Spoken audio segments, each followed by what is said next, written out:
Warning. The following video contains strong language which may be offensive to some viewers and or inappropriate for children. The content within this video is intended for mature audiences only.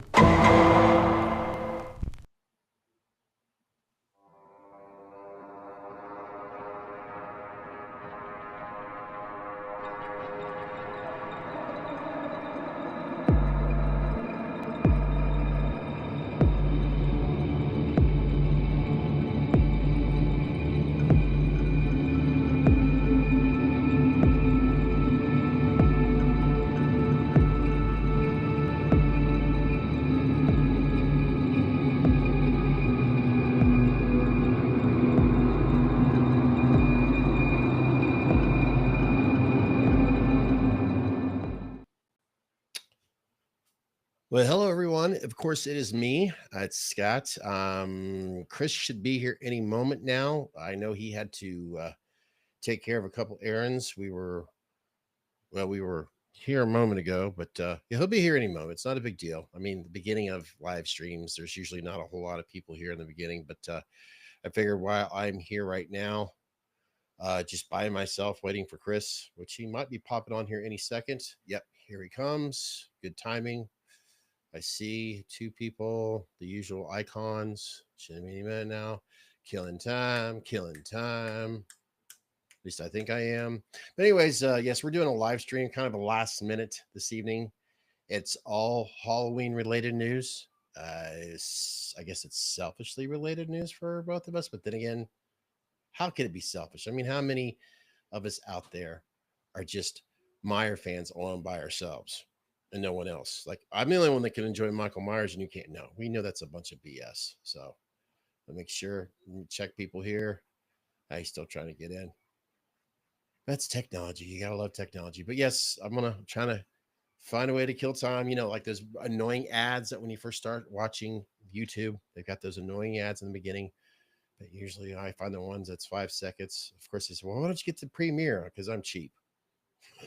So, but yeah, I'm here. I keep on seeing where there's two of us, and I'm waiting for him to get in here any minute because it's technology crap. All right, I'm gonna go ahead and start. I'm sure he'll pop on just as soon as I start. Tonight, basically, we're just basically going live, getting a little bit of an update of what's going on right now in the Halloween world. It's nothing extraordinary new, especially if a lot of you do pay attention to your social media platforms like I would imagine Facebook, Instagram, X, or whatever. But there's been some exciting news for us individuals that are going to a Horror Hound weekend. I know in Cincinnati, I'm sure in other locations, there'll be another individual that'll be joining you. So I'm kind of waiting to say a certain name right now. If you've got the thumbnail, then you know exactly who I'm talking about. Just see if he's text. He's still trying to join. Why is it showing two?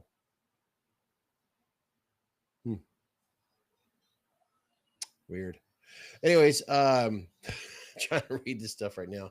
Yeah, I've got some updates on some individuals that are going to be at Horror Hound weekend, and I'm gonna wait till Chris gets on here a little bit, see if there's anybody in the chat room right now. No, it's just me, of course. That's okay. Like I said, we kind of did this at the last minute, anyways.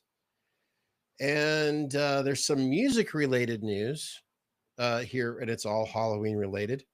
If you're a big fan of John Carpenter and Halloween soundtracks, well, I'm going to wait and share it with you here in a moment, just kind of waiting to kill a little bit of time. So, yeah, I'm sure a lot of you out there will be a big fan of, especially if you love music and John Carpenter. But yeah, I'll get into that, repeating what I just said. And let's see, what else could I do right now? Oh, you know, if anything, if we get a lot of people watching or they'll join us on the live stream, of course, we could always do what we normally do. You know, quickly recap the franchise for the casual listeners out there for your favorite Halloween films and why. You're more welcome to share that in the comments section. Of course, your thoughts on the latest sequels. Granted, it's been a while, but you know, I'm starting to see a lot more people that are fans of the latest. In other words, there's more people that are enjoying the latest sequels, the reboots of David Gordon Green's, which I wasn't surprised to see that happen. You know, in other words, if Halloween ends, I'm starting to see more people that like that film. And trust me, if you get on here, you leave something in the comment room and chat, and you explain why you like it. I'm not going to say, just because if I don't like something, that doesn't mean you can't like it. That means it's just ridiculous. That's what makes the world go round. Like I said, let's see what else is there that I have down here. Oh, of course, Rob Zombies too. It's funny. I think I appreciate Rob Zombie's Halloween franchise more now than I did before. So it kind of makes sense. Let's see. Okay, and of course, you're more. Anybody's going to say if they're going to join the chat room, which Halloween movie is your personal number one? Let's see. I'm just waiting to talk about the latest music. I'm going to hit box set. That for me is super cool, especially if you're a big fan of music. And what else do I have here in my notes?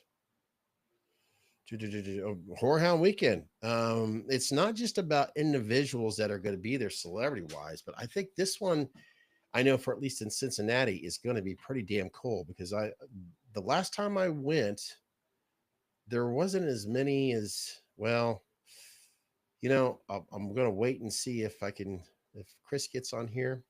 It's rated showing people, but for some reason, it's not allowing it to pop on here. In fact, I want to text Chris to see if he's trying to get on here real quick. Sorry, folks, during the live stream. I know that's terrible. Okay, I see. It's showing that there's 3 people watching on YouTube. No one's watching this on Facebook, which I'm not surprised. But let's see if Chris is trying to get in. Are you trying to get in? Should just do some.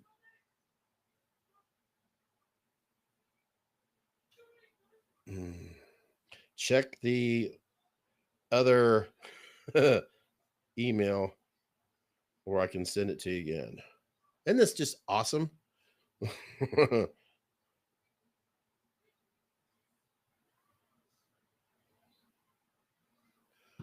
All righty. Sorry, folks. Typical delays.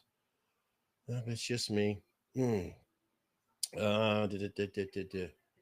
So anyways, as I'm sitting here going, a lot, have any of you out there that are watching right now, and like say later on past pre-recording of this particular podcast, have you checked out our latest? We've talked about it enough. We mentioned that we were going to start a separate channel. It still means the Man Cave, but we're calling it Sounds and Spirits. It's basically focusing more on music. And we thought we'd bring in the adult beverage theme into it. And then that way we could focus mainly here on more Halloween related, cars more so eventually. I know Chris has got some cool stuff to share with you guys on that as well. Why is it, sorry, I'm just noticing something here. So yeah, we've got that going up. Our first video, it was actually probably more success I had over there, or we had more success. Sorry, I just noticed myself here on YouTube. Oh, there he is. There's Chris. Sorry. Try to kill some time. It's amazing. I'm so used to creating videos in the past, and for some reason, all of a sudden, I feel like I'm a fish out of water if Chris is not right there. And you probably are noticing that if you're watching it in the first few minutes. You look like you're handcuffed right now. What's going on? I am handcuffed. Oh, I should do that because there's a certain dog. Whenever I do that, he thinks I got a tree behind my back. I thought you were being arrested right now. No, I'm trying something different here. Oh, it's the standing desk. Yeah. So okay. I'm trying to get this off the screen. Folks, I do apologize. It was I was trying to get things set up at the last second, and I think I sent Chris the wrong link. So, but anyways, we're here right now. Chris, I just went over basically what we're here about, and that's tonight. Basically, we're talking about the man who never dies. And, I'm not talking about Keith Richards. That's right. Michael Myers. We're going to get into Horror Hound Weekend. We're going to get into some music related, all Halloween. And I believe Chris has an announcement as well. I don't want to put words, but I think he may. If I'm wrong, please tell me now if I'm wrong or not, because I don't want to put words into your mouth. Announcement. I think I don't know, maybe a possible giveaway in the future. Should we wait until October? Oh no, I thought we already did announce that. I think we did, but for some reason I thought in some notes We or can whatever. recap it for sure. Yeah, there we go. See, Yeah, I'm a fish out of water right now. I screwed things up. Maybe it's because I am standing right now, trying to. I don't know. It's not a good idea, especially when you're. I don't know. Drinking. I used to do that all the time, anyways. But anyways, since I'm butchering all this up and no one's here, but that's okay. Maybe they'll join us. Maybe they won't. Who knows? I know it's been a week, hint, since the last time we were on here. I know like I mentioned, our first Sounds and Spirits, which was a pretty good success. I mean, that was fun. I can't wait to do it again. That's for sure. More so. But how the hell was your week? If I haven't asked already. Goodness. Just, more of the same. Fucking, it's hot. Hot. Hot. Fatigue is the newest word that I've been hearing a lot lately. Fatigue this, fatigue that. You know what I'm fatigued with? And I know you are as well. The heat. To hell with everything else. The heat. Thought I just seen someone in the chat room. Yeah, Jake's in here. Jake's in here. Sorry, Jake. I had the wrong thing up. It was showing media. Hey, Jake, hope you guys are say howdy. Okay. Oh, you know what? I just hit my microphone. I forgot I could do this. Duh. Let's show it for 20 seconds. Uh-oh, you're going to be on the big screen here, Jake. If it'll show it. Show it. There we go. The big screen. Jake, are you... Listen, we're live, right? We're good. We're live. I'm Jake, acting like I've never done live before. Go ahead. How excited are we for Horror Hound? You know what? Tell me something, Jake. I've got an idea. I am excited as fuck. I recap for you folks. I mean, they just recently announced. Yes, we were super excited for Dick Warlock, but now Nick Castle, which we've met him, probably, a few times now. I'm just gonna talk to you on but the fact that both of them are going to be there the same day, holy shit. Such a cool... Plain view that gives probable cause of search for the vehicle. Yeah. Okay, so there's going to be a probable cause conducted of the vehicle. Forgot to take the audio off from this. But yeah, in fact, let me pause that just to focus more on what you were saying there. Because I was waiting for you to get on here. I didn't want to say anything about what was going on with Nick Castle, but the thumbnail alone pretty much tells it. You know what? I'm actually thinking about we should have Jake join us real quick if he wants to, since he is going to be joining us. If I can remember how to do this. But yeah, Nick Castle and Dick Warlock. Oh, man. The only thing that could be like the icing on the cake for me, because obviously George P. isn't, it's never going to happen. The man, I'm not going to go into that. But James Jude, if we can get James Jude, Nick, and Dick in the same Comic-Con, that would be not Comic-Con, fucking convention, but that would be that would be such a cool day. James yes, Jude it would. Cool because the last time I was at the Horror Hound weekend, that's technically where I met Chris and Natalie for the first time, and James was there. Of course, you got your photos and autographs with that. So, we've got. Let me see here. Share it right here on the screen. We got W. Chaston, I believe. Yes, if I pronounce that, I do apologize if I'm butchering it. I just said it earlier. Fatigued is the best way to describe. I could explain how I'm doing with the heat. I'm tired of it.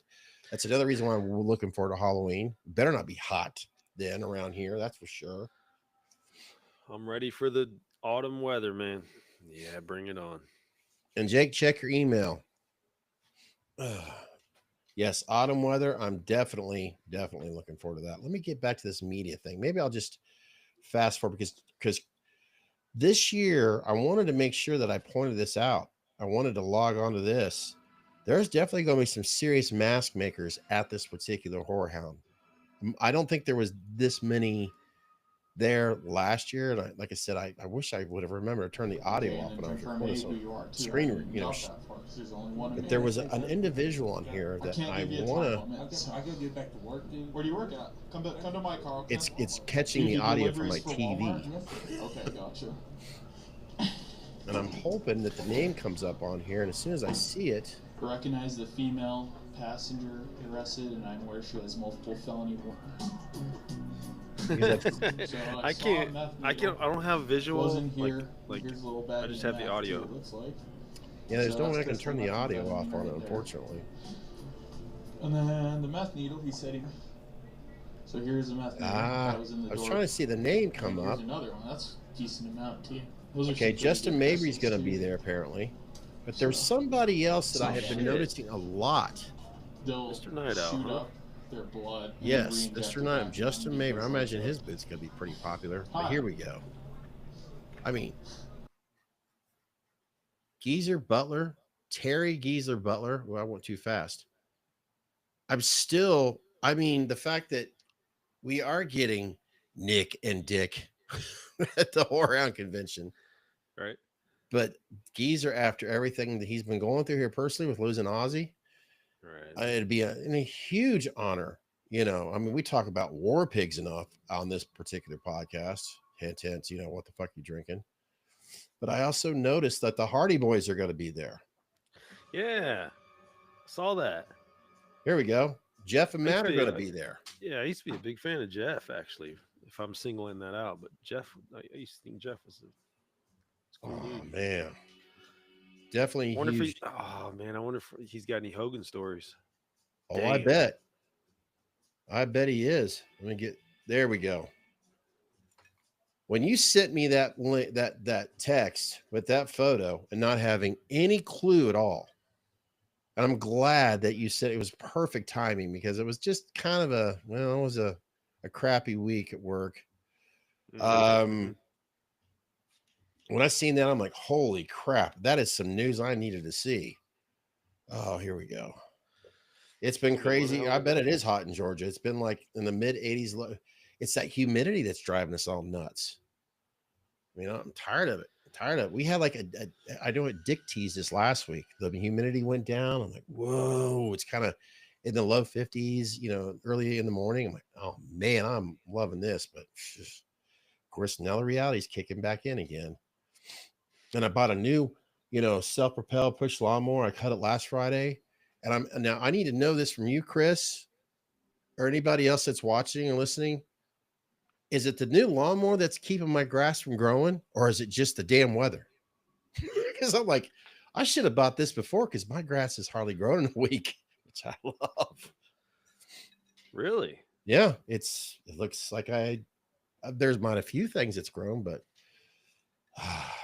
it's like, damn, why the hell didn't I Yeah, buy I'd say this the before? heat. I'd say the heat. Oh man, lack but- of rain and heat, and then it I seems have like noticed out here, like the parts that get sun, they grow slower than the parts that are in the shade. yeah. Parts in the shade get fucking tall as fuck real fast. Here I have the same ordeal. There's certain parts of my yard where the grass is so thick, and it's just it's like trying to run a push lawnmower through a tree. It's that thick at times. Damn. Let's see. Before we get into, since we're just kind of here talking shooting the shit about Myers and all that, I figured, okay, you know, we pretty much do this a lot. I know people are going to leave comments anyways. You know, that's for you listeners, your viewers out there and all that. Basically, if you want to share your latest thoughts, how do you feel now about the latest reboot, the latest David Gordon Greens? Do you have any different opinions, for example, Halloween Ends? Do you feel different about it now than you did, let's say 2-3 years ago? Is it growing on you? Because I thought about this question, I think about a month ago. I was going to bring it up. I'm like, you know what? I'm glad I remembered again. And I got my note thing up here. I'm like, give myself like, don't forget to ask this. So I'm kind of curious if anybody's opinions have changed on that. That's fair because it has to sit for a while. Like we talk about the old stuff, like Jason, Freddy, Myers. Like we talk about those because they're part of our history. They've been there for so long, and they're part of our psyche. Like Yeah. we've talked about them for so long, but these are relatively new, so it makes sense to revisit that every so often. Yeah. I haven't watched Ends probably since it came out. I tell myself, try to watch it again. Will I have a different approach towards the characters that are in it now? I do recall that when I did watch the film, I remember thinking to myself, the acting isn't bad in it. That's one thing I should have made it very clear. I could at least appreciate. Now, help me out, folks. Here, I was calling him Opie, the actor that played in the third Chris or Jake. And of course, I'm going to have to click because it's always showing W over up here. You guys could help me out. The actor who played, Michael's, what we all thought, is he going to be the new Michael Myers? He's not a bad actor. He did his part well, but Yeah. it was just the script alone that I just wasn't in love with. I Uh, wasn't crazy about the story. Started with an R. So I think what I'm going to do, Rowan. Rowan. uh, let's see here. Hey, Siri, Rowan. Halloween Starts with a C. Ends. Who was the actor that played Michael's sidekick? Who Try is his that. butt buddy? Hey, Siri. Oh man. She doesn't want to say anything. Hey, Siri. Campbell. Wow, that's amazing. She doesn't want to have anything to do with this. Campbell. Rowan Campbell. Okay. Rowan Campbell. Yeah. I think that's right. I'm gonna- Rohan. Rowan. I think what I'm going to do for this podcast alone, for the sake of this podcast, for the months of Halloween, I consider Halloween to be kind of like September and October. I've always been that way. You would think right now at Hobby Lobby, you could kind of say pre-Halloween, the way they get their, the autumn stuff up to get you in the spirit. And of course, the grocery stores with the Halloween candy. But I think for the sake of this podcast, I'm going to revisit Halloween Ends and see if I feel any different about it and then share my thoughts. Is it the same? Do I see something that I didn't notice before? Because I've noticed with Rob Zombies, I appreciate the second one more now than I did 10 years ago. Probably because learning more and more about what Rob Zombie had to go through as a director, dealing with the Weinsteins and how they were constantly having him change things over and over. But there were the guys that are flipping the bill. Yeah. And how they were basically taking creative control out of Rob Zombie's hands. It just kind of makes me wonder, oh shit, is this it's almost like it's a bad omen for some of these creators out there that are or directors out there when it comes to Halloween movies and all that. All right, you hate the ending. The only thing I can come up with is Allison maybe gives the birth to Corey's kid and maybe have a new killer. Okay, I hate that no Michael, but his kid could be crazy number 2. You know what? I'm still holding on to I think when we had done our review a long time ago, Yeah. still hanging on to that because at the end of that, all they do is focus in on that book. And I want to have that in my mind. Like, I just want to, I want that to be true. I'm going to manifest that until the day I die, I think. Like, Lori was writing her book. Lori finally got to kill Michael. Did she really, or did she write it? Yeah. I'm gonna stick in that mentality. That's the only way out that I can find. Of course she was the hero of her book. Of course she threw Michael into the shredder. Of course she fucking won the day. Jamie Lee Curtis, she's always been the one that wanted to kill Michael. That was her agreement upon coming back for H2O. and for this. She always wanted to kill Michael. That was her first movie, so she got what she wanted. That's the only clever path that I have is she was writing her book. So she got the ending she wanted. You know, when you brought that up before and bringing it up now, it reminded me of the series Roseanne that was on ABC for so many years. Mm. I remember, of course, watching Roseanne in the earlier stages where it was actually pretty damn funny. As time went by, I think as maybe life itself, as we all know, changes. I didn't really, Friends and Cheers and The Office, those are series that I watched from the beginning to the end. Roseanne, appreciated the humor in it big time, how it was so close to home with the blue collar workers and all that, but it just got a little bit too weird thereafter towards the end.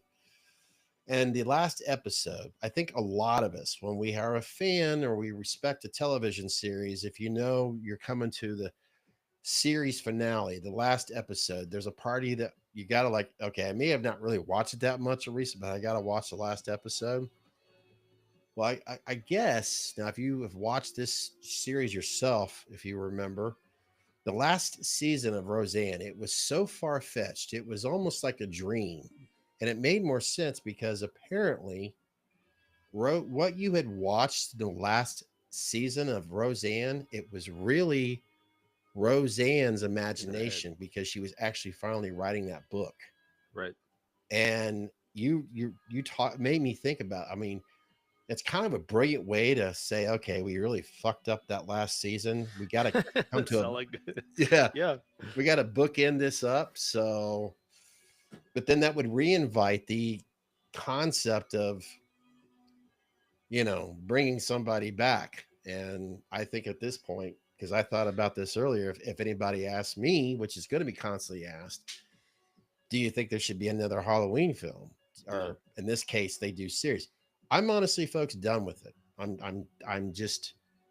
I just feel like it just gets disrespected way too much by, let's take parts of 1 and 2 and maybe some ideas from others, and we'll try to figure out how to, slap some paint on this pig and make it look pretty. Because that's kind of how I felt. But then again, there are people that absolutely love this franchise. The last 3. Here you go. DP the Mask Preserver. Highlight that one. There we go.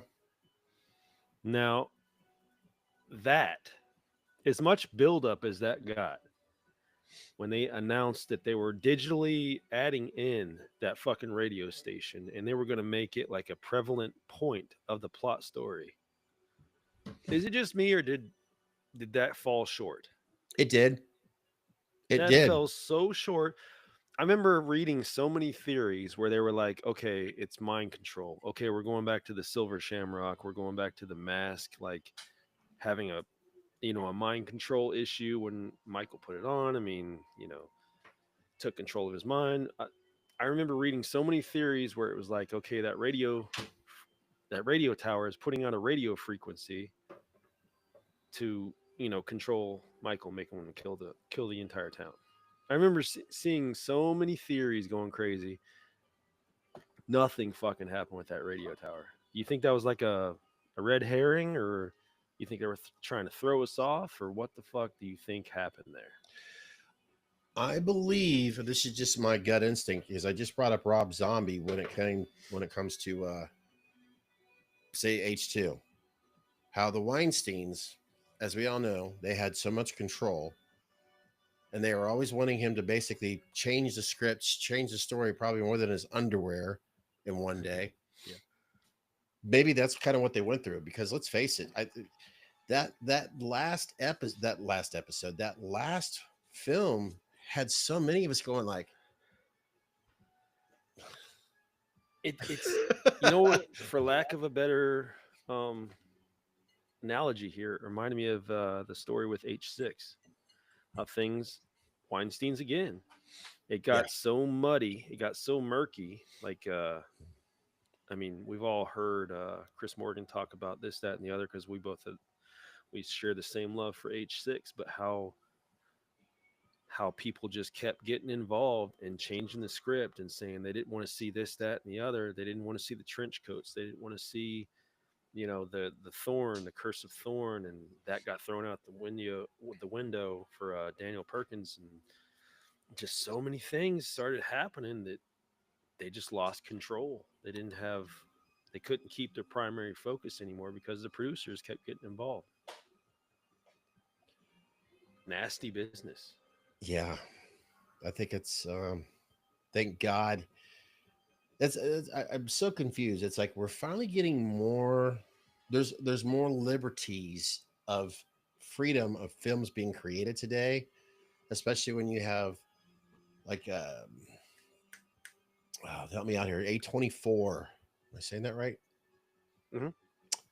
They seem to allow, even I'm gonna say Apple for an example, how they're just producing, where they're helping finance. Now eventually I know it's going to crash and burn because it always does, but they seem to give the creative outlet to the creators do their job, Mhm. but technically I know maybe Apple's not the best analogy, but they've always allowed, at least when Steve Jobs was around, he always wanted creativity to be involved with the designs of their products. And they're doing the same thing, even though Steve Jobs is not here anymore. And I know this is probably not the best analogy, but at least when you go to Apple Plus to watch some series or some films, it takes me back to when movies were good again, where we're getting something original. And that's what ticks me off with the horror franchise, because I'm starting to see more originality come, but at the same time, it's like, oh my God, why are we revisiting the same idea over and over again? That's why I'm saying I'm done with Halloween franchises making another, because I fear they're just going to be, well, we'll just revisit certain parts. Well, if you're going to revisit That's it, what Chris was talking about with the Thorn, go ahead and do something with 4, 5, and 6. But they'll probably, you know what, Chris? I'll let you finish where I'm getting at on this one. Oh yeah, they'll fuck it right up the ass. Um, Here but just saying, like, we go. Sorry. eh, ugh. Yeah, I do remember the theories of the tower. Yeah, I think that I don't maybe, want to keep trashing on it. I I will don't either. say, I got to be glasses half full. yeah, yeah. Um, I will put out there. We went last night. Me and the wife. We went to see Weapons. Seen the trailer for that yet? No, I have not. I've been watching that for a while, just for the simple sake of, like, the trailer fucking really drew me in. So I was like, hell yeah, I want to go see this. I was I was pleasantly surprised with that Really? movie. Pleasantly surprised. It was not afraid to, how you watch an old campy horror movie and there'll be moments of comedy? Yeah, yeah. It was not afraid to do that. It reminded me of one of those old campy horror movies. Okay. It captured that atmosphere really well, and the story kind of drew me in. Like, it was really well done. Guys, if you can see it, Weapons. weapons, yes. I know there's an Ethan Roth movie that's, or Ethan Roth. Eli Roth. Eli Roth, thank you. Yeah. I didn't know anything about it until here recently, because Disney's got to do everything in their power to amp up. Guess what we got coming out? Freaky Friday again. Whatever. Oh man.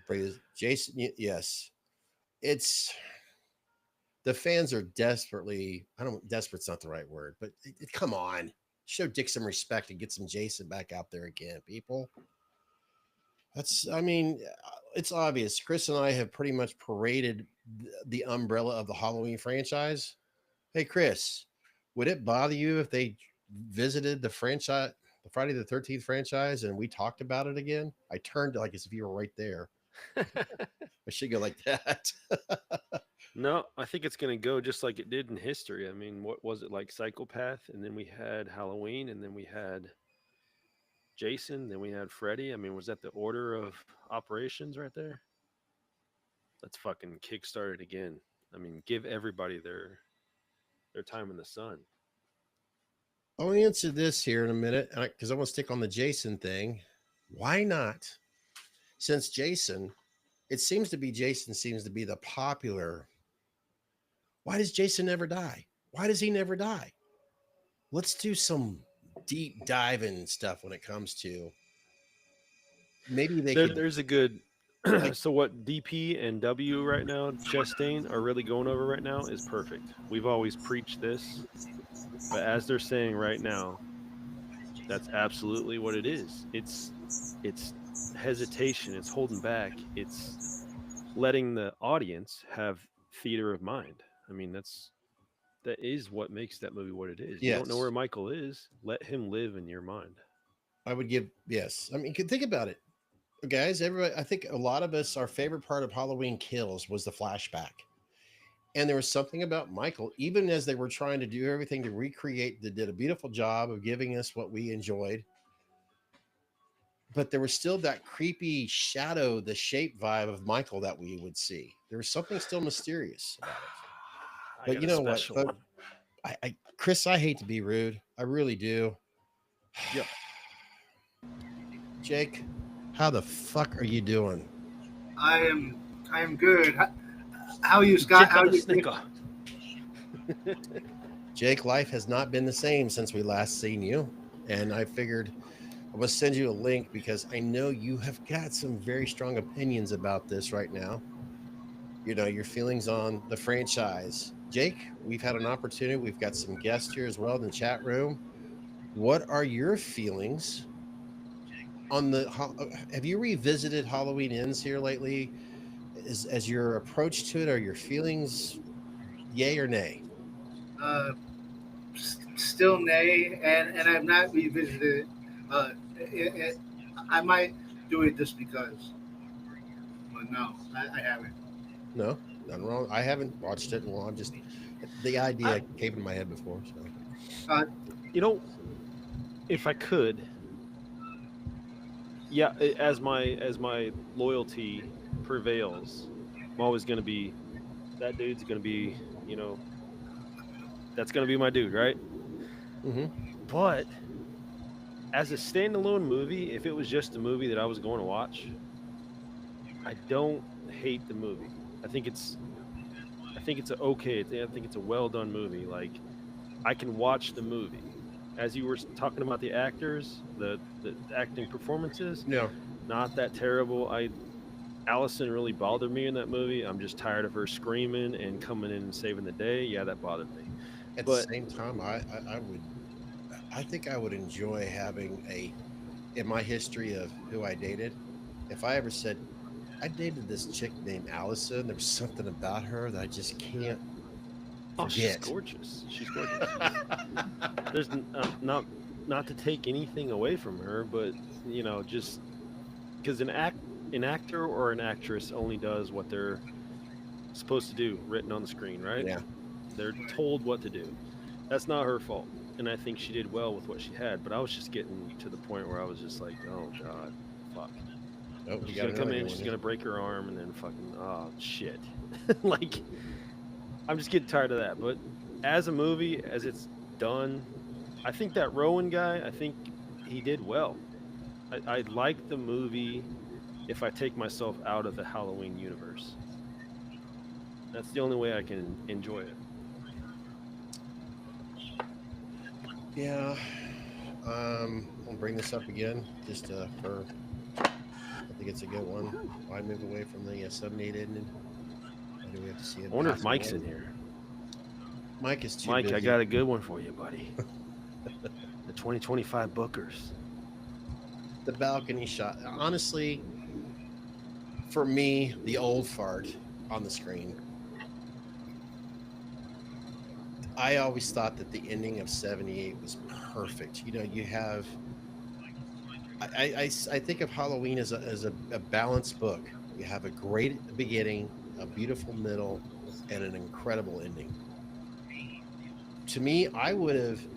Okay, you guys ever see the movie The Outsiders? I always think of Stevie Wonder. Hell yeah. Okay. Totally.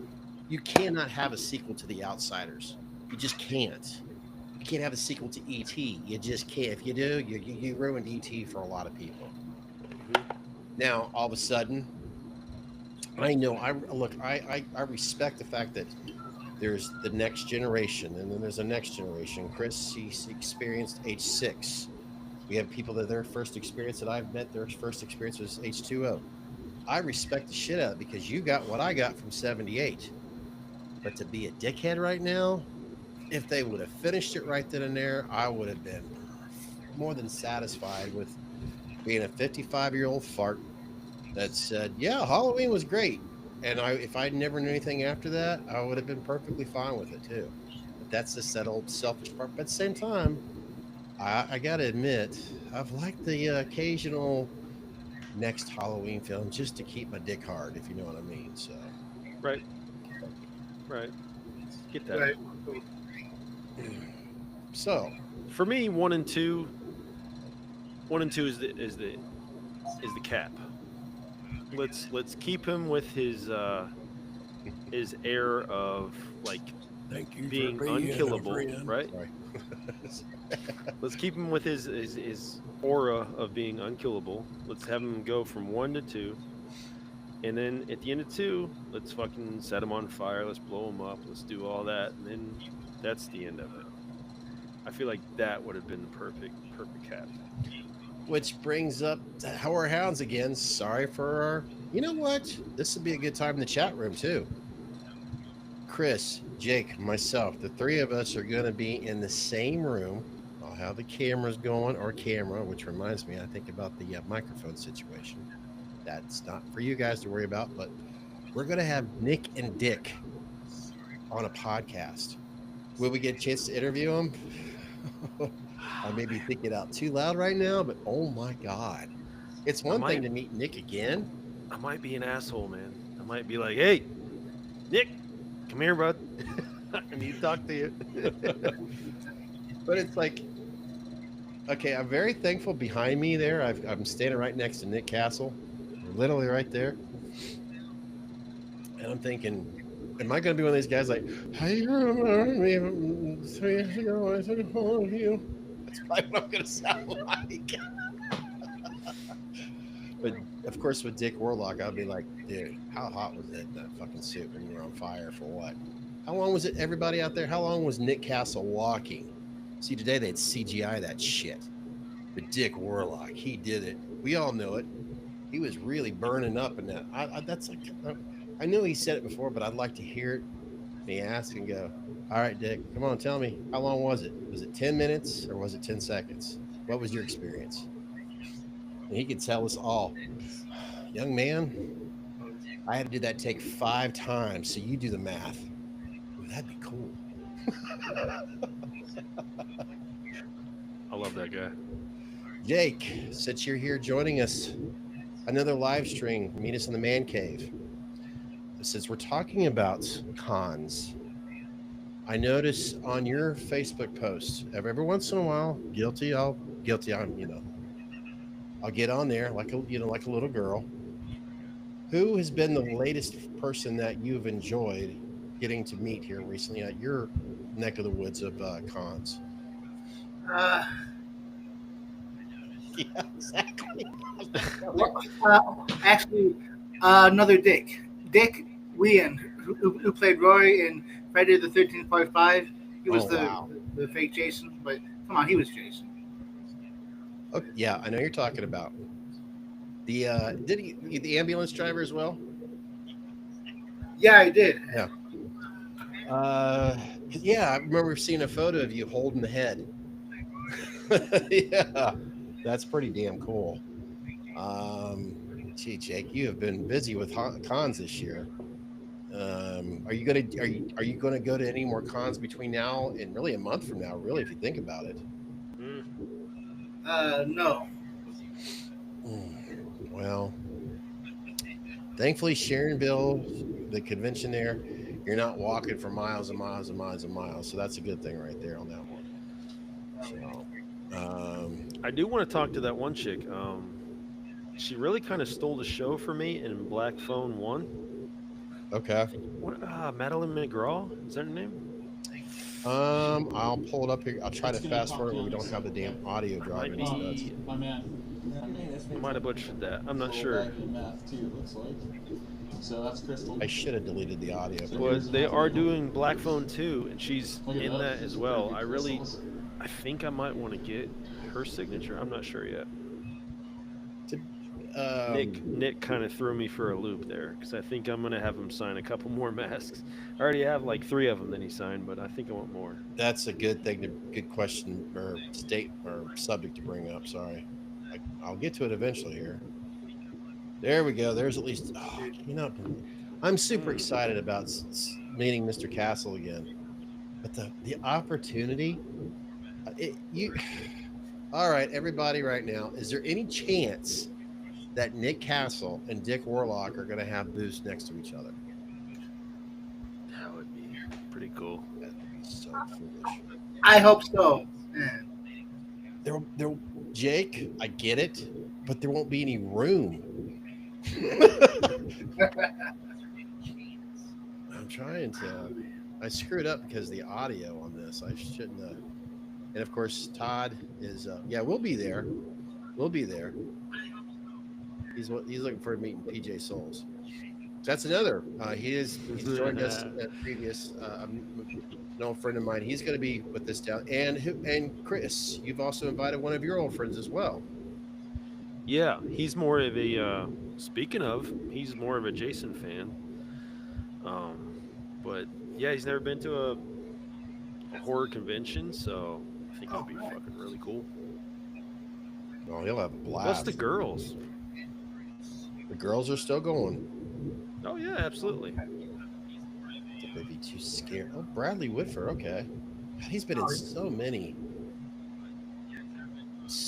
films out throughout the day. He's always played an asshole too. He's probably a super nice guy. Oh, for sure. I would bet on it. Now, Jake, these guys right here, the Hardy Boys, they're huge in the wrestling at one time. Huge. Back during the time with I'll bring up the Undertaker. Oh yeah. What was Jeff's move? The Swanton Bomb, I think. Yes. Yeah. I'll tell you what, those guys were athletic as hell. There's no doubt about it. Dude, he would fly through the air and not tuck his head until like the very last second. I was waiting for that dude every time to snap his neck. Uh-huh. He would be like this, and then he would go like that. And I was like, bro, how is that dude not paralyzed by now? I'll tell you what, I wouldn't be surprised if Dick Warlock is walking around. Considering everything that Dick had to go through as a stuntman, it's hard to say who's going to be walking you taller than the Hardy Boys or Dick Warlock. You know what I mean? Missed the opportunity if they don't put them side by side. I would love to see a photo from anybody that's going to be down there if we don't capture it, but to have a photo of Dick Warlock and Nick Castle side by side. That right there would be, oh yeah. Well, I mean, there was a point there where if you would watch, the conventions and stuff like that, I mean, both Nick and James Jude were always like walking the conventions. They would go, they would do their signings, and then they would walk off and they would hang out, and then half the time they would go to dinner with each other. Dude, they might do that. I have a photo. Why am I looking around my storage external? I've got a photo saved. I like to try to keep important, like the one behind me. I've got it in a frame, but I actually have like 2 copies on my external hard drive. There's a photo that I've kept with those two having enjoying dinner and all that. You know what just popped into my head for our loyal listeners out there, since we are going to meet Nick and Dick, and we have a certain giveaway coming up. Maybe we get it signed for our loyal viewers. Damn. That's gotta have to made into a short right there. Holy shit, Chris. That's wow. I mean, it's what, $40? $40. I think it's $40 per signature. I mean, the mask is already here. It's oh my gosh, Jake. the mask that we brought, or That's what we I'm saying. brought you, the mask that you won. Hello. Yeah, you got to bring that. You got to bring that down to have Nick Castle sign that. Hell yeah. I mean, that's obviously your choice, of course, but Right. because it's first, my brain's like you know, there's that hamster wheel spinning and no hamster operating it. Because I'm thinking I've got to get busy. I'm paying at least to have. Yeah, I can have a warlock sounding warlock, but there's a part of me that's like, oh man. Because if he signs it, I don't want it on the mask itself. I kind of want it, you know, where it's not. You know, on the inside of the neck. Yeah. But now Nick Perfect Castle- example. I got a James Jude Courtney, 2018, and at that point, like I think I met him right after the movie released. I forget. It was that year's horror like convention, and I mean I was kind of I mean I won't say new, but I was getting into the whole I'm gonna have you know Nick getting sign. hardcore about it. What?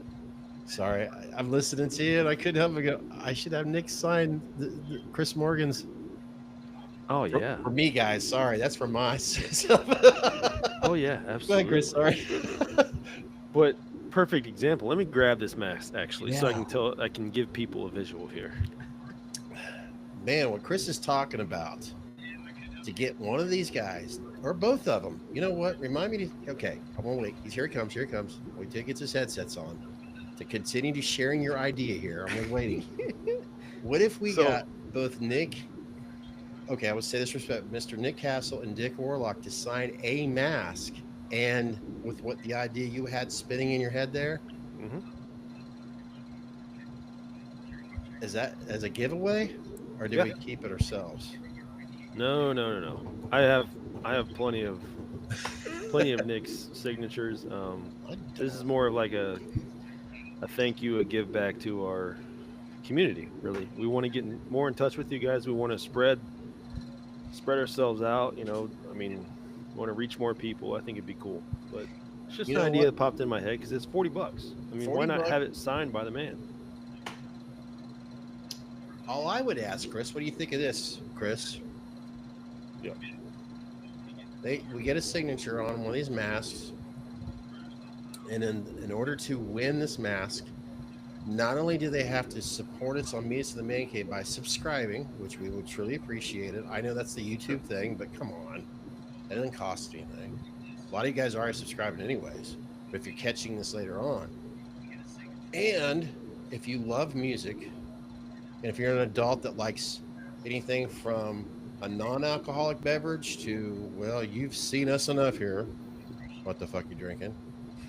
You have to support us not only here, but our other YouTube channel, Meets in the Make Caves, Sounds and Spirits. Does that sound So good, be, guys? be a subscriber on both, and you're eligible. How much would that cost? Nothing. Not bad. And the And shipping? you- So hey, so this thing, I take this mask to James Jude, which this is his first, you know, convention. This is my first time meeting him. I take him this mask. I had it done for relatively, you know, inexpensive when it comes to these trilogy masks. I mean, they can get pretty fucking high up there, right? So right here, he takes this mask, and I mean, it's not the best mask. It's decent, right? Yeah. He takes this mask and he lays it out completely flat, flattens it on the table. I'm like, oh shit. Do I say anything? I'm like, no, this guy's cool as fuck. Like, he just like met me and my wife. He took pictures. Like, I'll just be cool. Gets out a red Sharpie and fucking just like creases this thing out on the table and starts fucking going to work on the side of this mask. I'm like, fuck.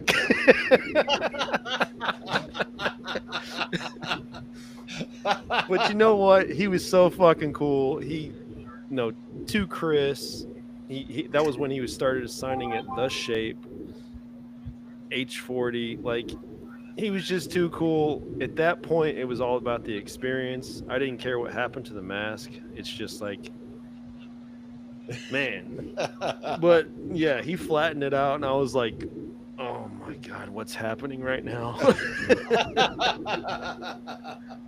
Hey, if anybody right now, have you had yourself been to a horror convention? Do you have anything similar to share, like what Chris has experienced? I know Jake, you've got to go follow Jake over to Jake is on TikTok having a lot of fun over there, just having fun, which is what you're supposed to do, right? People can learn from Jake. This is what you're supposed to do on social media. Have fun. To hell with the drama in the world. Piss on that shit. Jake's having fun. But he's also sharing, like I know on Facebook, a lot of your horror conventions of photos, people that he's meeting over there. You mentioned it all. See, he's still living in that time. He's like, to hell with what Scott's saying. I'm going to go look up the stuff that I have. That's Jake for you. Gotta love him. He loves his horror stuff. Okay. H2. I'm going to have Mr. Warlock sign this. That's a good idea. And maybe a picture. Hell yeah. That's a great idea. Jake, you stole the. I got one in my DTOF that you guys, it's over there. Chastain said 0 fucks given. Dude, he gave no fucks. he fucking flattened that thing out like a piece of paper. I was just like, my butthole clenched. I was like, oh, dude, what's happening right now? What are you doing? Oh my God. You know what? And then he just fucking graffitied the side of my shit and then pissed on it. You know what? We have to do. You know what? I mean, I gave the dude a handshake. I was like, thank you. You're the fucking man. I don't even give a shit. I completely, because we're really on Halloween so much right now. Dear Lord, what the hell, man? What the hell? I mean,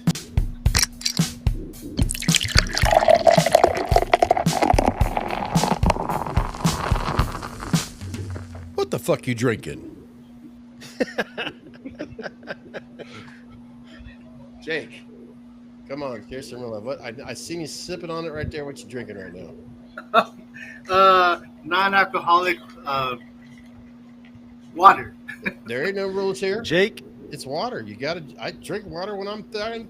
It's water. Jake, I'm gonna get you drunk as fuck when you're over here. I hope you're ready. Jake's gonna be so hungover by the time we get to that pod. Yeah. Trust me, folks. I will be sharing the best I can in my abilities. That'll be more of a vlog style of that weekend. I mean, I'm not going to share what's going on with the day job. You don't want to hear it. I don't want to talk about it because this is where life is fun. This is where life is great. I don't want to talk about the day job. Hey, there's Mike. So we're going to live it up. We're going to live it up and we're going to show what's going on. I'm going to show them right now. Mike, you know about this one? Yeah, buddy. Whiskey and tequila. Whiskey and tequila. Mike, Chris and I are recording a podcast on Sounds and Spirits, second episode. I brought up the fact, and it was you that asked. He wants to see, Mike, I'll tell you what, since you're in the chat room right now, if you wouldn't mind asking that question again, because I'd like to at least bring that up to Chris. I know I said, my brain's editing right now. So Mike, please do share us what you were wanting for Chris to do. Ooh, he says I know about that one. This is the Blue Label 2025, Mike. It is it's a pretty heavy boy. I like it. Mr. Bucco on the back. Look at him. For those that don't know, this is technically like a high-end. It comes from Jim Beam Distillery, but it's kind of their special sauce that they kind of hold back and they release it as this. Now, folks, I want to make this very clear. Who's watching, listening, would support us here on both of our channels. Chris and I, yes, we do talk about our adult beverages and all that. We have fun with it. We also try to get educated. But you don't look. We're not trying to encourage you to drink certain things like this. If you don't like to drink, you don't like to drink. Like Jake right now, he's drinking some water. Support your water. You fucking speak for yourself. But if you're gonna, I'm absolutely trying to influence these motherfuckers. yeah, but that's what I was trying to get to. So if you want to start, influencing people to go from drinking piss water to, IPAs, well, look what Chris did to me. I think I drank a Heineken over his house recently. It was good. Don't get me wrong. I fucking loved it. But I'm always going back to an IPA now. Hell, I got the damn, see? It's all stocked with IPAs and shit over there. Yeah. So, like I was saying, we're not trying to influence you. Got to get a little bit of a spirits still here going on. So yeah, there you go in the chat room, guys. What is your poison? In all seriousness, I don't care if you just love water or if you like what Chris just had in his hand, or if you're tired of hearing me say, you know what, Chris, I came up with a new slogan, no, I'm going to wait and share it on a new ad. I don't want to spoil it right now because it just came to my head. Has to do with what the fuck you drinking.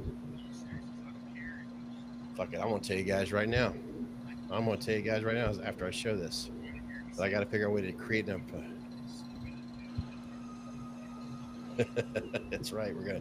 Guys, I got to come up with an ad that says, meet us in the Man Cave Beer. Put it in your mouth and swallow.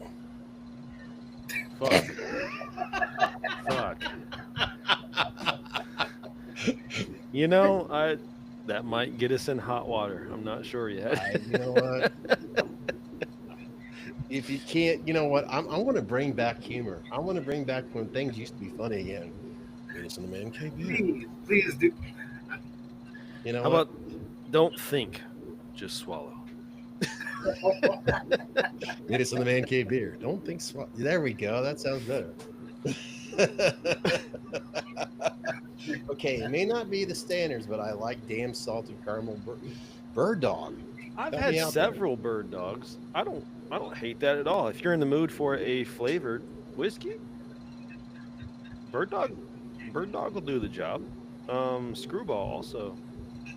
If you like peanut butter, not bad. I know a certain. Oh, he's not laying in his spot right now. I must have really pissed him off today. But he loves his peanut butter treats. That's for sure. I'm not going. This cord's not long enough anymore. Oh shit. Yeah. Miller's got. Damn. You like your Miller, huh? Of course, one of these days we're gonna have Jake get on here when it's the right time. You gotta have the right time. But of course, Jake, what do we got? Is it hot as? What is it called again? Mike's hotter lemonade. Hotter. And Do Mike, they only make harder? I mean, they make harder. Is there a hardest? Not that I've seen, so it may not exist. But who knows? That is a missed opportunity, sir. They need a hardest with like a shot of fucking tequila or something. That's right. Ooh, Make I like America that. funny again. I Yes. absolutely agree with that, probably more than any other. Dear Lord, if people learn to laugh again and not take things so personally, That'd be nice. Thank God. all of a sudden this adult voice in my head said, shut up, Scott. Just keep it simple. Make America funny again. You know what? Shit does not gotta be that serious, guys. It ain't always that deep. Yeah.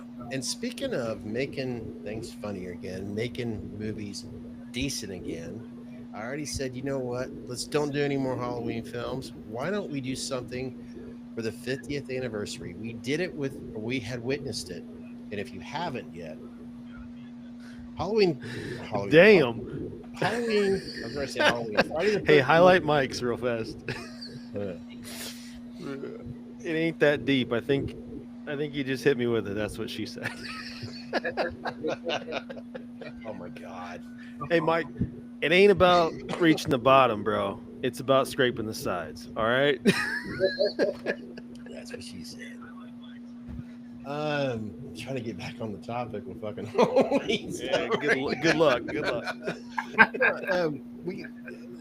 Help me out on the math here. We have a 50th anniversary coming up, right?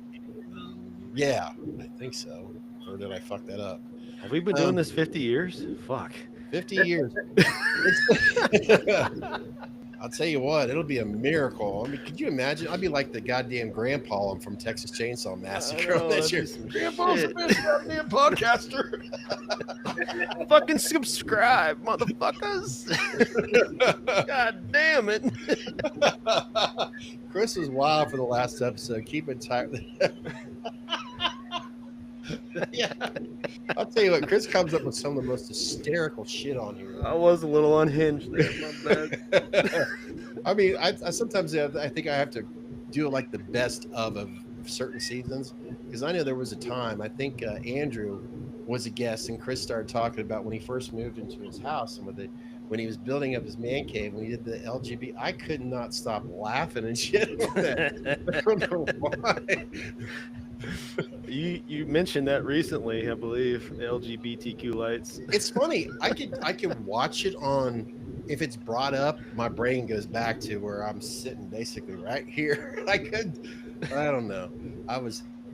Chris was he was helping America being funny again. Just trying to help you heal, America. Just heal a little bit, you know? Just heal. Hey, no, shut up, Scott. Don't go there. We're here to have fun. Speaking of fun, in 50 years, I was thinking of something earlier. Instead of doing another, okay, let's reinvent the wheel. It's going to go around. It's going to go whatever, counterclockwise, whatever. Why don't we take all the films through the franchise and do a documentary on it? Release it to the theaters. Do a documentary on on the first movie, kind of like what Friday the 13th did. They did a documentary. It was pretty damn good.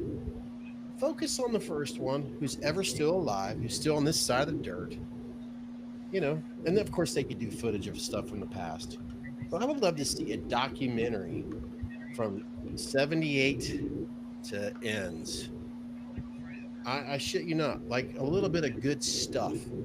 And I would rather go see that 50 years than some other piece of shit that's going to be possibly made from, I don't know, Taylor Swift's cousin who's going to make the next Halloween film. No, it'll be a fucking what's his name? Fuck. Shit. What's her man's name? Fucking Travis Kelce, whatever. Fucking hate. Sorry. I'm going unfiltered again. I fucking hate that guy. Just said I'm sorry. God damn it, I hate him. I think he was in a recent movie, and as soon as I saw his face, I just fucking wanted to punch him right in the mouth. He's got one of them faces, man. I fucking can't stand him. Ugh. Sorry to bring down the mood. Is this where we're supposed to tell Jake to go to the bathroom and cover his ears? No. Yeah, Jake is still the young one, but even though he just turned 30 something here recently, so yeah. Damn, I thought I had something else that I thought of too, that I was going to share with everyone out there on this amazing live stream video. Probably not. Oh, you know what? I wonder if anybody else wants to come in, talk shit. There we go. I mean, it's up to you, Chris. Now, folks, I'm going to be very transparent here. It is is it Saturday? Yeah. Yeah, it's Saturday. Yeah. Unfortunately, Chris has to. You waved. Does that mean don't say it? You don't have to do something tomorrow? No, morning? there was a fly. Oh. Fucking. Chris does have the day job to go tomorrow. Our weekends start on a Thursday night, so it's up to Chris. I'm good. I know. So, Chris, ask that question again, please. Joining. Who do we got? Chastain. We got Mike. Mike, where the fuck are you at, man? What? Why don't you come in here? Talk some shit, man. Hell, if anything, if you want to, guys, it's up to you. It's totally up to you. Try my best to keep up in the chat. Okay. Well, Mike, if you're not wanting to join, well, that's Chastain. Okay. Yeah. Hell, you want to come in here too, bro? I mean, fuck, it's faster than typing. Yeah. You can just say it. Talk What's that up? shit, man. I could send you a link, email. That's how we do it. I know you probably don't want to share your email publicly. I get that. Tell you what. I tell you what, Chastain. That's W, right?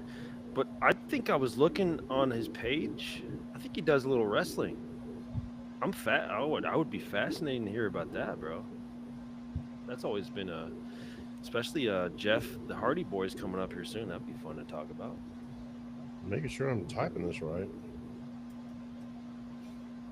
What I'm going to do, and hopefully I did this right.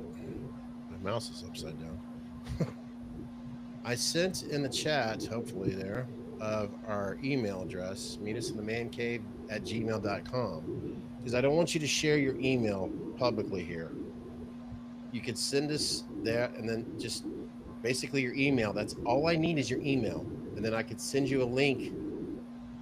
And then, of course, all you do is click on that link and you join us here. I'm sure a lot of you out there have done the Zoom or whatever. Now, if you do not want your face shown publicly, just say in the email, please don't show my face. I'm sitting on the toilet, boys. Hey, Well, we all do that. Is your wife yelling at you right now? That's all I gotta know. Get off the toilet. Honestly, I was actually. I'll share this with you guys. There was a time that when I was in one of the only restroom that it's funny. I have my restroom and Zach's restroom. And I was literally in there going there, me some man cave beer, and then that's where I'm like, wait a minute, I'll make a little. So there you go. You know, you can hit the mute button when you got to squeeze one out, you know, and then you can just hit the mute button and your face, you can keep your face the same, you know, just squeeze one out and then we won't hear it. It's all right, Mike. The good news is I don't take my phone in the bathroom. But there you go. If you guys want to join us here during the live stream, I could easily set it up to where your video's not on there, just the audio. It's very simple. I just click on, like, say for example, I'll show you guys here. We got people. It's talking too loud. Then I'm going to where am I here? Over here. Okay, I'll just do this. I'll hide the camera. I'll hide the camera.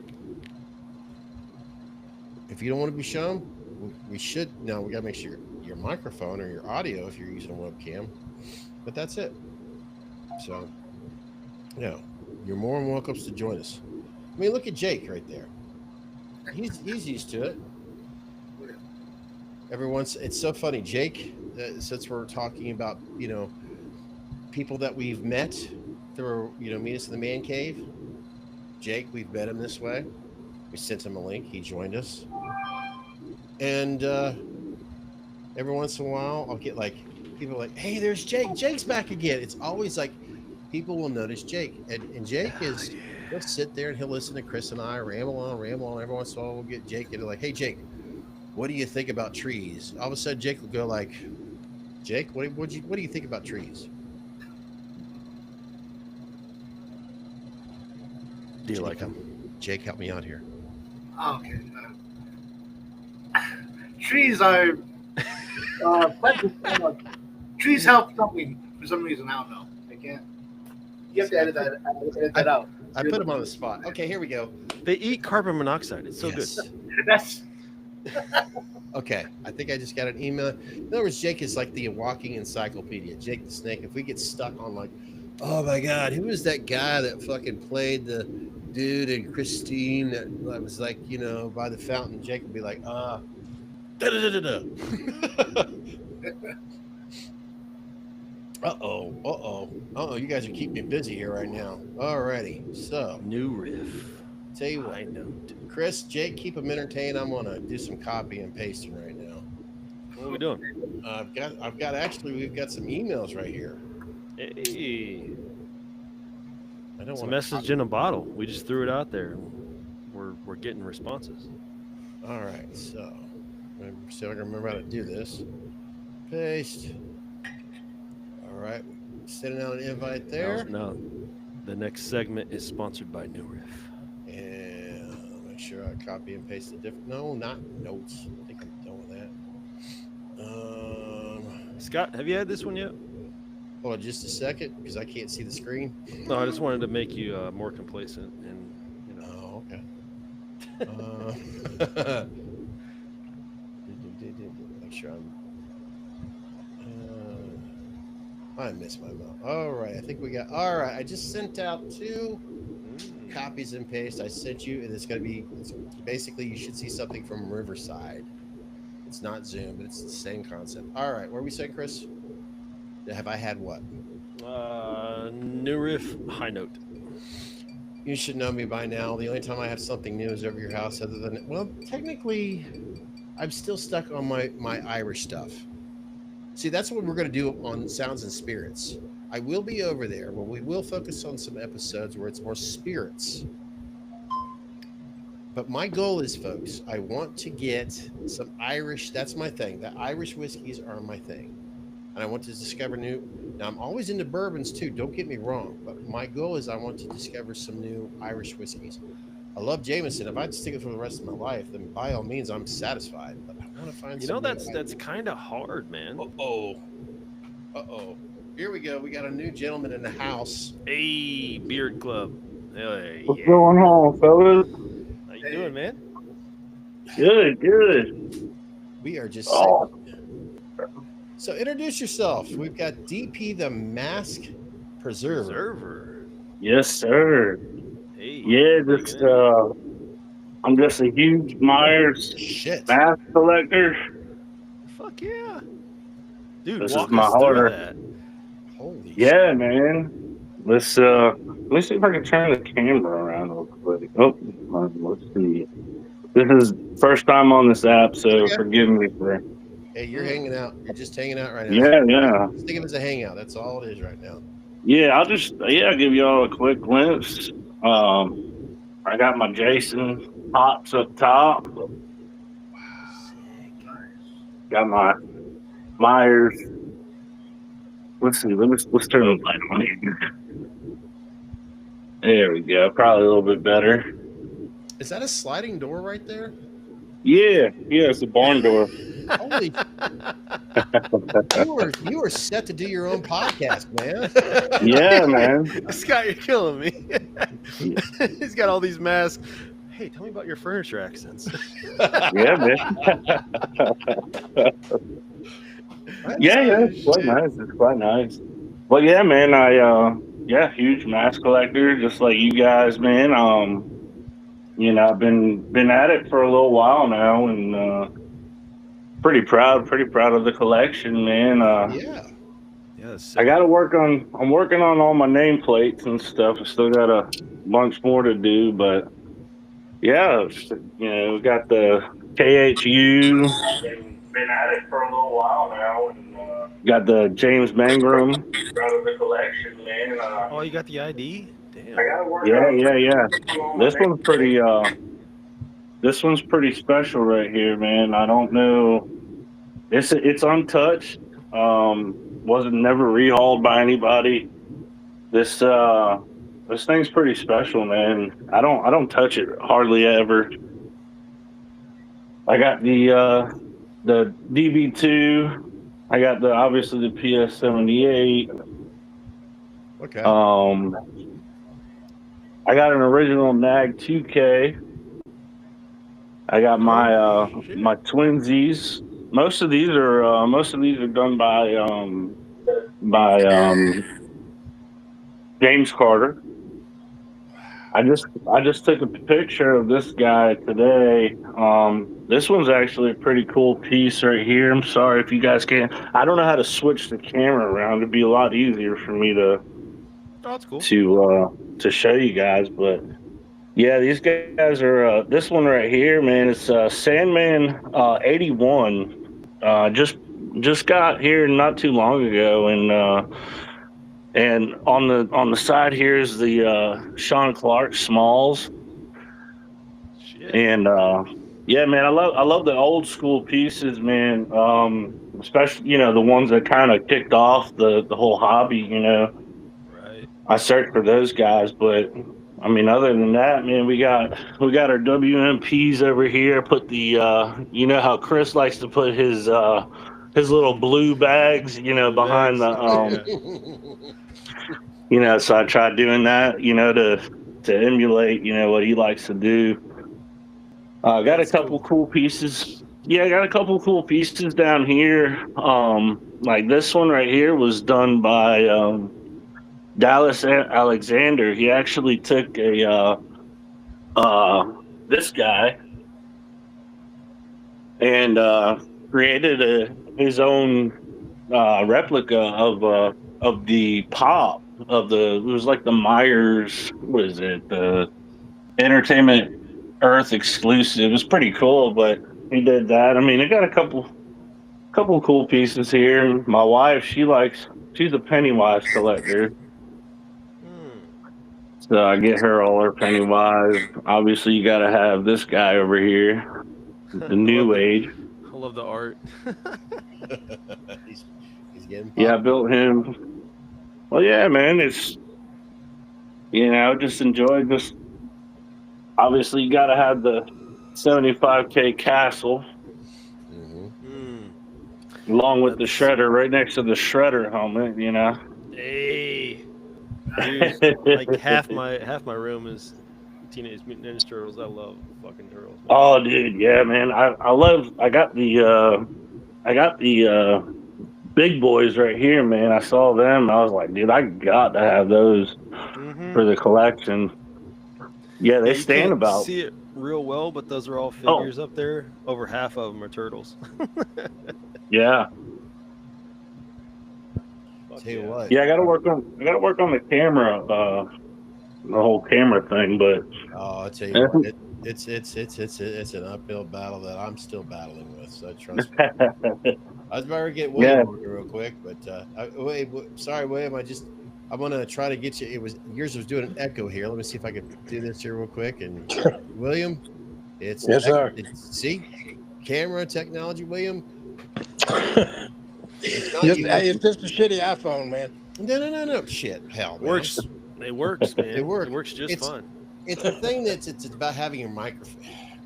We don't need to go on. We're recording live right now. You know what I mean? I don't want to talk about that. Exactly. Hey, William, how you doing?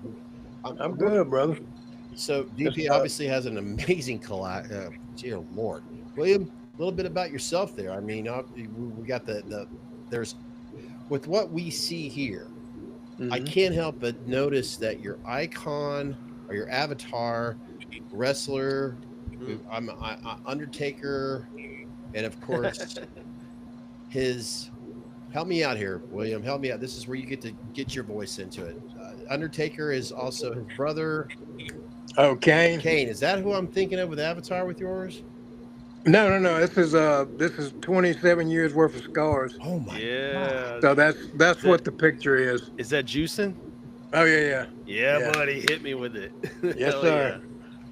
Yeah. Yes, sir. From the very first time that I ever stepped in front of a little shitty crowd at an armory. Wow.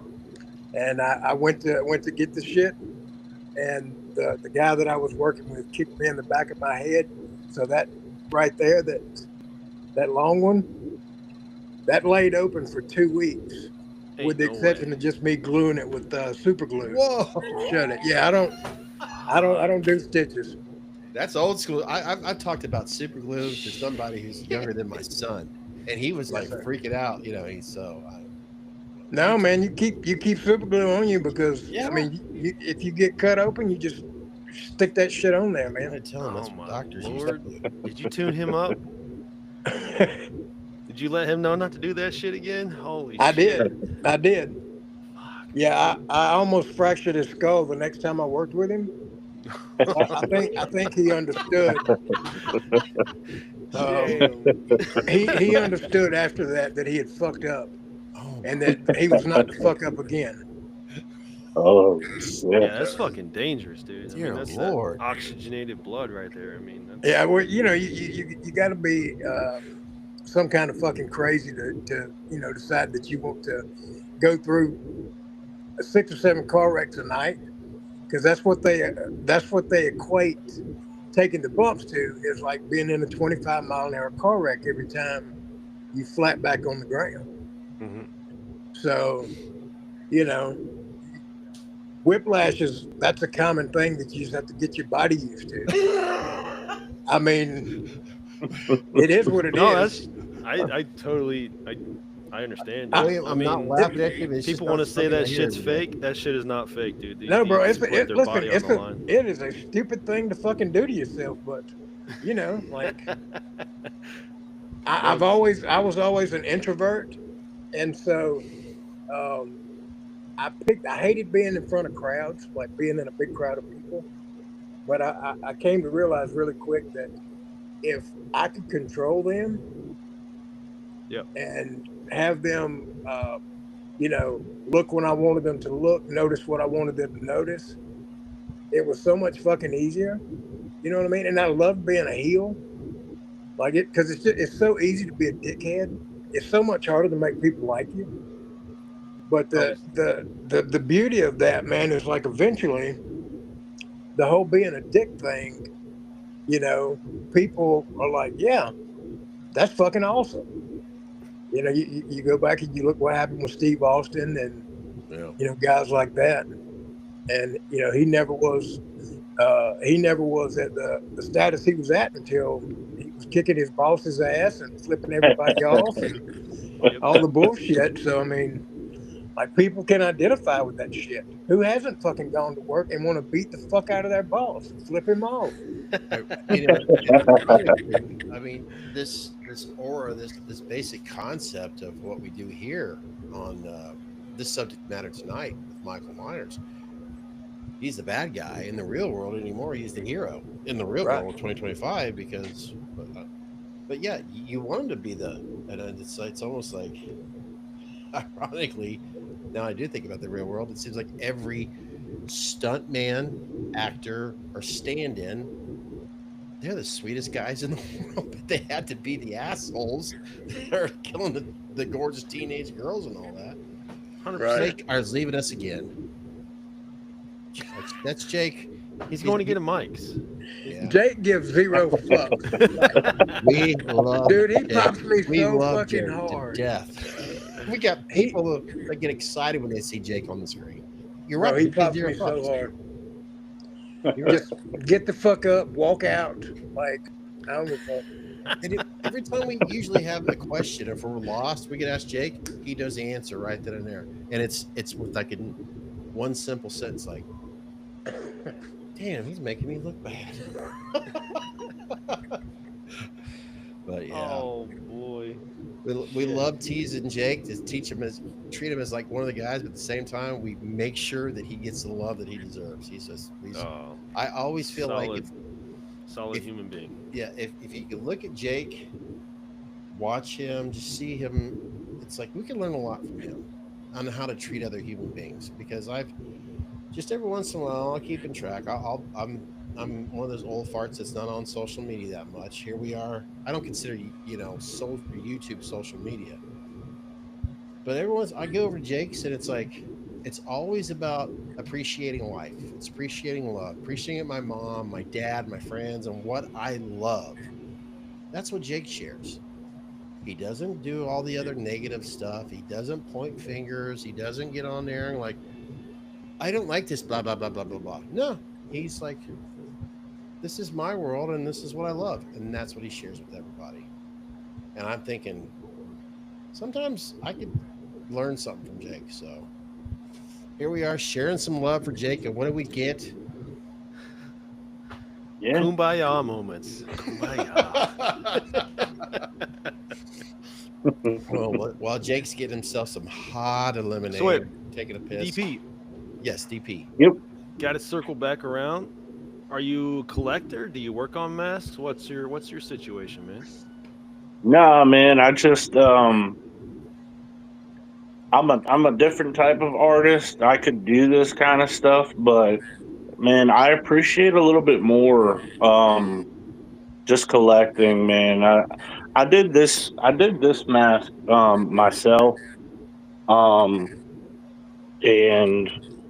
I had a good time with it, and it's one of those things where it's like I didn't want to turn it into something to where, like, when you love something, you got to keep it something that you love Oh, versus turning it into work.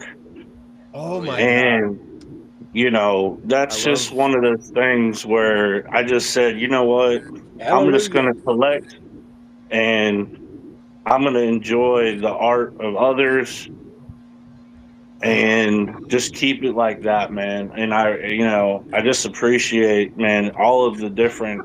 I know there's over like I have like 50 plus masks in here, and it's just I have all kinds of. I have Roland Kelly, I have Jimmy Falco, Nick Malpagano, I have James Carter, Chris Morgan, you name it, man. I've got them all in here, and just, man, they're all different. I just sit in here sometimes and look at them and just go, wow, like this is great, man. This is gnarly stuff, it's just.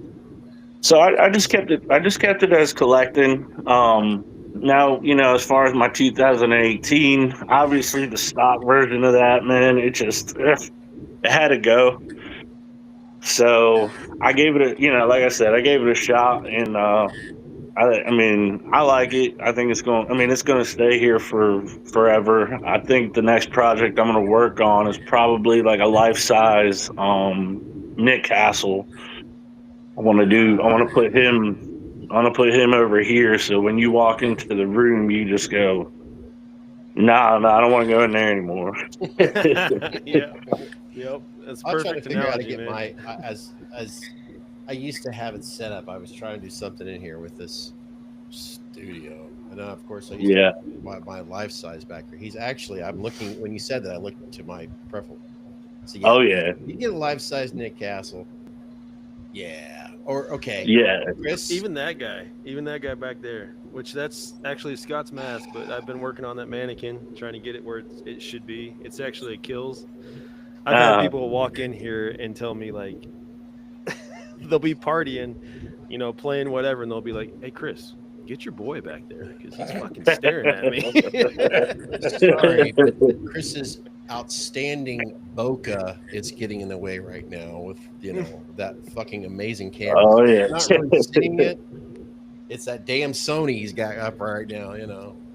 We're not jealous, are we? You'll have that. No, I love that camera. I used to have the pizza guys come up to the house when they would deliver pizza. They wouldn't come up to the door. They would just stand over there and go. And then they look through the door and make sure he wasn't, because I would set him up. Around this time during Halloween time, I'd set him up just facing the door. And they wanted nothing to do with it. It's hilarious. Isn't that crazy? That's crazy to me. William. Yes, sir. Chris, we got some. What is your comes to Halloween? A little bit about your background when it comes to Halloween. Whether you're just a fan that went to go see it for the first time, or you get the idea. Share your love. Loved it from the very beginning. Nick Castle and his portrayal of the character, like, just really grabbed me, like, hook, line, and sinker.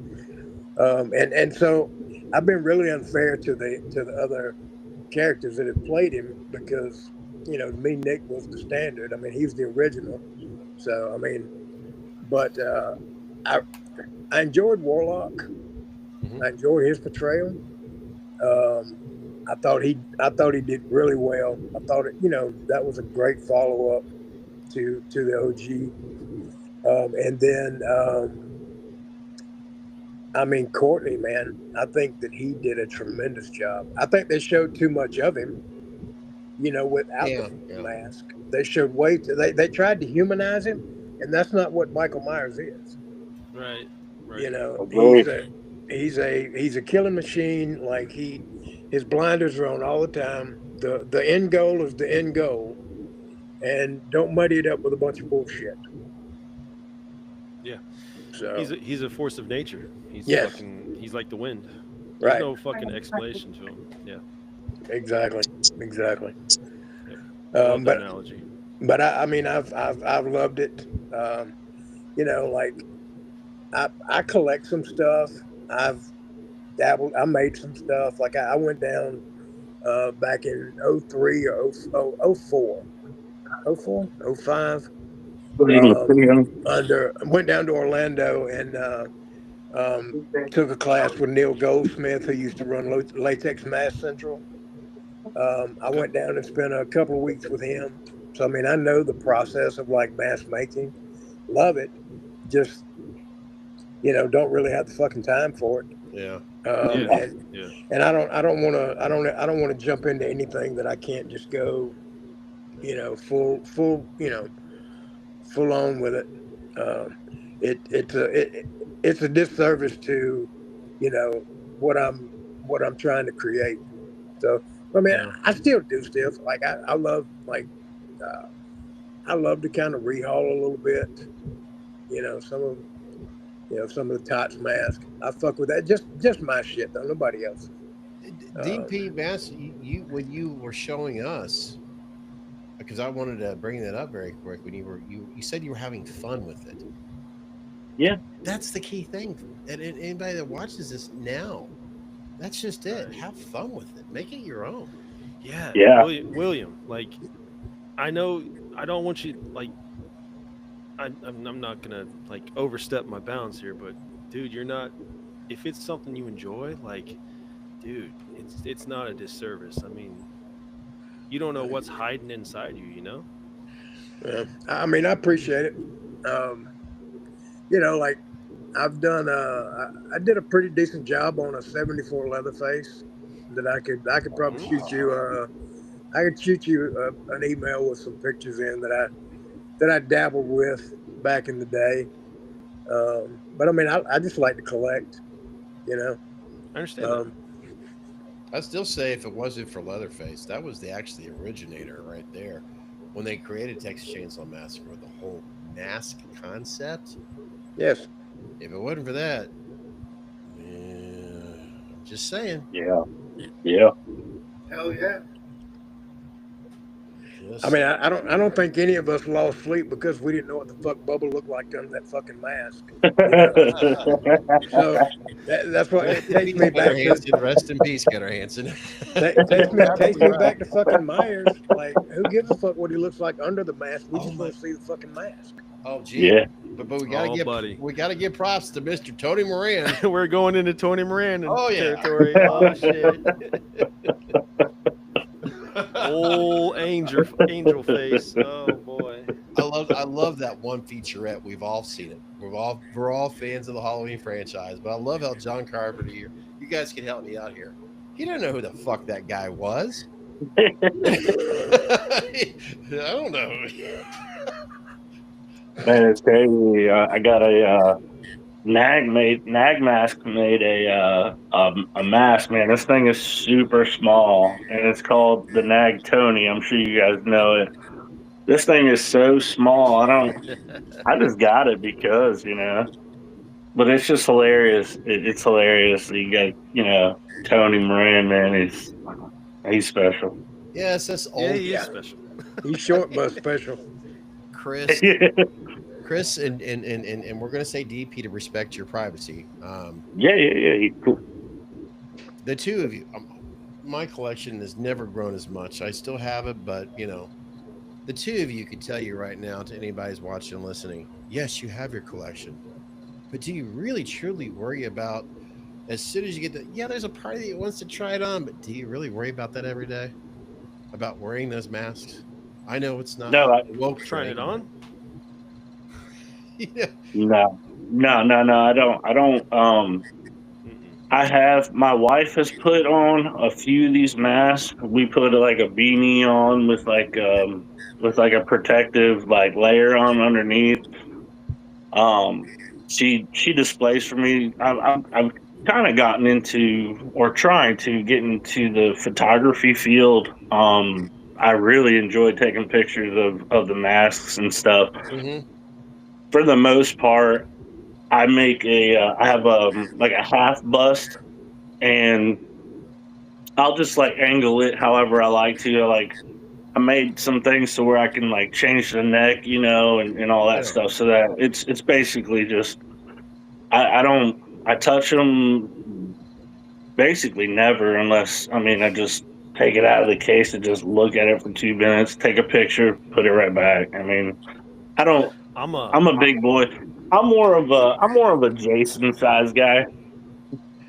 respect. Yeah, So I'm more of a fat Leatherface size guy. yeah, I'm more of a Yeah. smeller. I'll take it out and smell it and then put it back. Yeah, yeah. I'm more of the other half of a man cave size guy. I tell you what, with this beard though, Oh, that was hysterical. this beard ain't fucking no mask going on this. I basically ripped Oh, it off yeah. like it. Oh, Oh yeah. You could pull off the zombie Myers with that fucking beard. Yeah.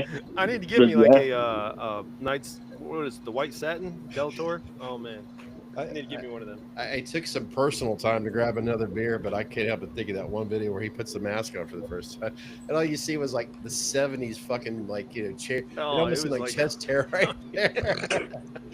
But speaking of putting masks on, Jake, we gave him one of the masks and on there. He 78 that I basically overhauled. I'm sorry, I'm one of these old farts that like rehaul. I'm an overhaul guy, and Jake put that damn thing on. It actually looked pretty fucking cool on him. The Tot 78. Yep. And yeah, I think Oh, yeah. we're all kind of guilty of getting like the Nag or the Morgans or the Lamberts, or your favorite artist or whatnot. Let's face it, those guys make the masks look better than the shit that we see in the movies. I mean, it's the Mount Rushmore. Yeah. You have to have it, you know. You put it Yeah. on, and there's something. I mean, I still my Nick Castle. Boom. I give my son other masks that I've had, and I love them, but he has them. But there's that Nick Castle that's right there, and it's like, well, that's bullshit, Scott. You don't have him in the background, but there's something about it. Every once in a blue moon, and I've shared it right here on Meet Us in the Man Cave. I get that out. I'm like, I remember the first time I put that bitch on. Yeah. There's just something about it, But I there's these god damn it, Michael Myers. I mean, look, I don't know about you guys, but I know Chris Morgan has a really cool story about basically how he got infatuated with Michael. I have somewhat of a similar story. I mean, I'm not gonna, tell the whole thing, but I mean, long story short, I was introduced to the movie when I was stupid young. I mean, I should not have watched this movie at all. And my mom's best friend was like, "Hey, have you ever seen the movie Halloween?" And I'm like, I don't know. I'm still watching like freaking Power Rangers and all this crap, So she puts it on, and I was just, my eyes couldn't look away. And man, dude, that Michael Myers scared me I had nightmares for years and years and years. And, in my dreams, obviously he never dies, so it was always trying to figure out a way to get him from killing me. And the craziest part was, so I'm dealing with all of this. Halloween comes up one year, we're all dressed up. I mean, I'm still young, and my next door neighbor, like catty corner from my house, decided, hey, he's going to put a strobe light on his house and dress up as Michael Myers. So I didn't go trick-or-treating that year. I stood on the corner and watched him the whole entire night, scaring the ever-living shit out of all of these kids in the neighborhood. Oh, yeah. And I'm like, I'm freaked out at this point. I'm like, he's my next neighbor. Like, Michael was my next neighbor. And I'm like, wow. So then, just one year, getting a little bit older, went into like Spencer's or something like that, and found one of those old school, just as, I think it was a Don Post, like just one of the ugly ones, man. And I put that thing on, and like the first person like looked at me and was like, "Oh my God, stay away from me." And like, it was just at that moment, I was like, I'm him now. I'm good. and all the fear like went away. And I mean, you know, it was from then I was just like, man, that's it. Like I'm him. And then I just started collecting, man. It was good stuff, man. See, there's my life size right there. You get, oh my God, the shadow is coming Oh, up, yeah. Oh, that looks great. and that's on the mannequin that was behind me. I think you still need that's like phenomenal. you need louvers in there. Can we put louvers up? Try to make sure That's Just a great. door that And opens US and cable. shuts. It's right now. Even the D-top is kind of, but I have the D-top. I'm going to set up a camera to when we do these Meet Us in the Man Caves, where it's kind of the opposite corner, but doing a live stream because this is boring stuff. You know, just trust me. There's a reason why I do a webcam on this, because it's the audio sync. But holy shit! As I look at it right now, I'm just watching it not through my. Okay, I'm looking on my computer screen. Like, God damn. That's Yeah, what I we mean, love, folks. That's as a whole. It's Yeah. the shadows. It's the shape. Yeah. Yeah, I mean, like you guys were talking about earlier, man, with the new movies, man, and everything like that. It just blows me away how they just don't. I really appreciate 2018. I think that they did a really, really good job. I think one of my favorite parts in that movie, and not a lot of people talk about it, was like when he finally got into Laurie's house. And they did like that panning shot of him just standing there, man. It was like he was all black, you know, like you really couldn't tell. Yeah. Man, that thing was sick. When that You know, guitar and- riff kicked in, Yeah. and Oh, the yeah. shape is monumental. Yeah. It just panned Yeah. up. Oh yeah. Like I thought that was phenomenal. But I mean, as far as the rest of the movies, man, and this is going from all right, Halloween 2 is good. I really appreciate that one, but like the rest of them, it's just simplify it, keep it simple.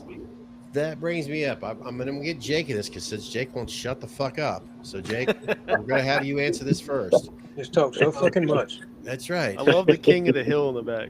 That's right. We got five right now. H2, sorry, 1981s. Let's say John Carpenter's 6-pack 1981s Halloween. There we go. I want to know from the four of you. I'll include myself. You already know my answer, but your approval should have John Carpenter written, I am your brother. You know, the whole, I call it the Darth Vader, Luke, you are my son. That's what I call it. So in other words, do you think they should have kept it as what we had witnessed, what we got as the real world, Michael and Laurie are brother and sister, or do you think they should have kept it as, why is this motherfucker chasing me down? We're not related, yada, yada. You get the idea. Jake? Yeah. I pressure on you since you won't shut the fuck up. You go first. Okay, well, personally, I like the brother and sister angle. I just think it makes sense, and it's a good storyline, and they should have kept it, bastards. All right. DP? I'm looking at my computer. No, I think they should have just kept it like, you know, mysterious, just like the first one. I think it would have been so much better. Just keep it. If they wanted, they took the movie, they kept it going from the first night. Just keep it going. There's no need to explain anything. There's no need to do anything. Just make a scary movie, you know. Okay. Gotta respect both so far. William? Yeah, I don't like the brother sister thing. I just like the whole idea of she walked the fuck up on his porch.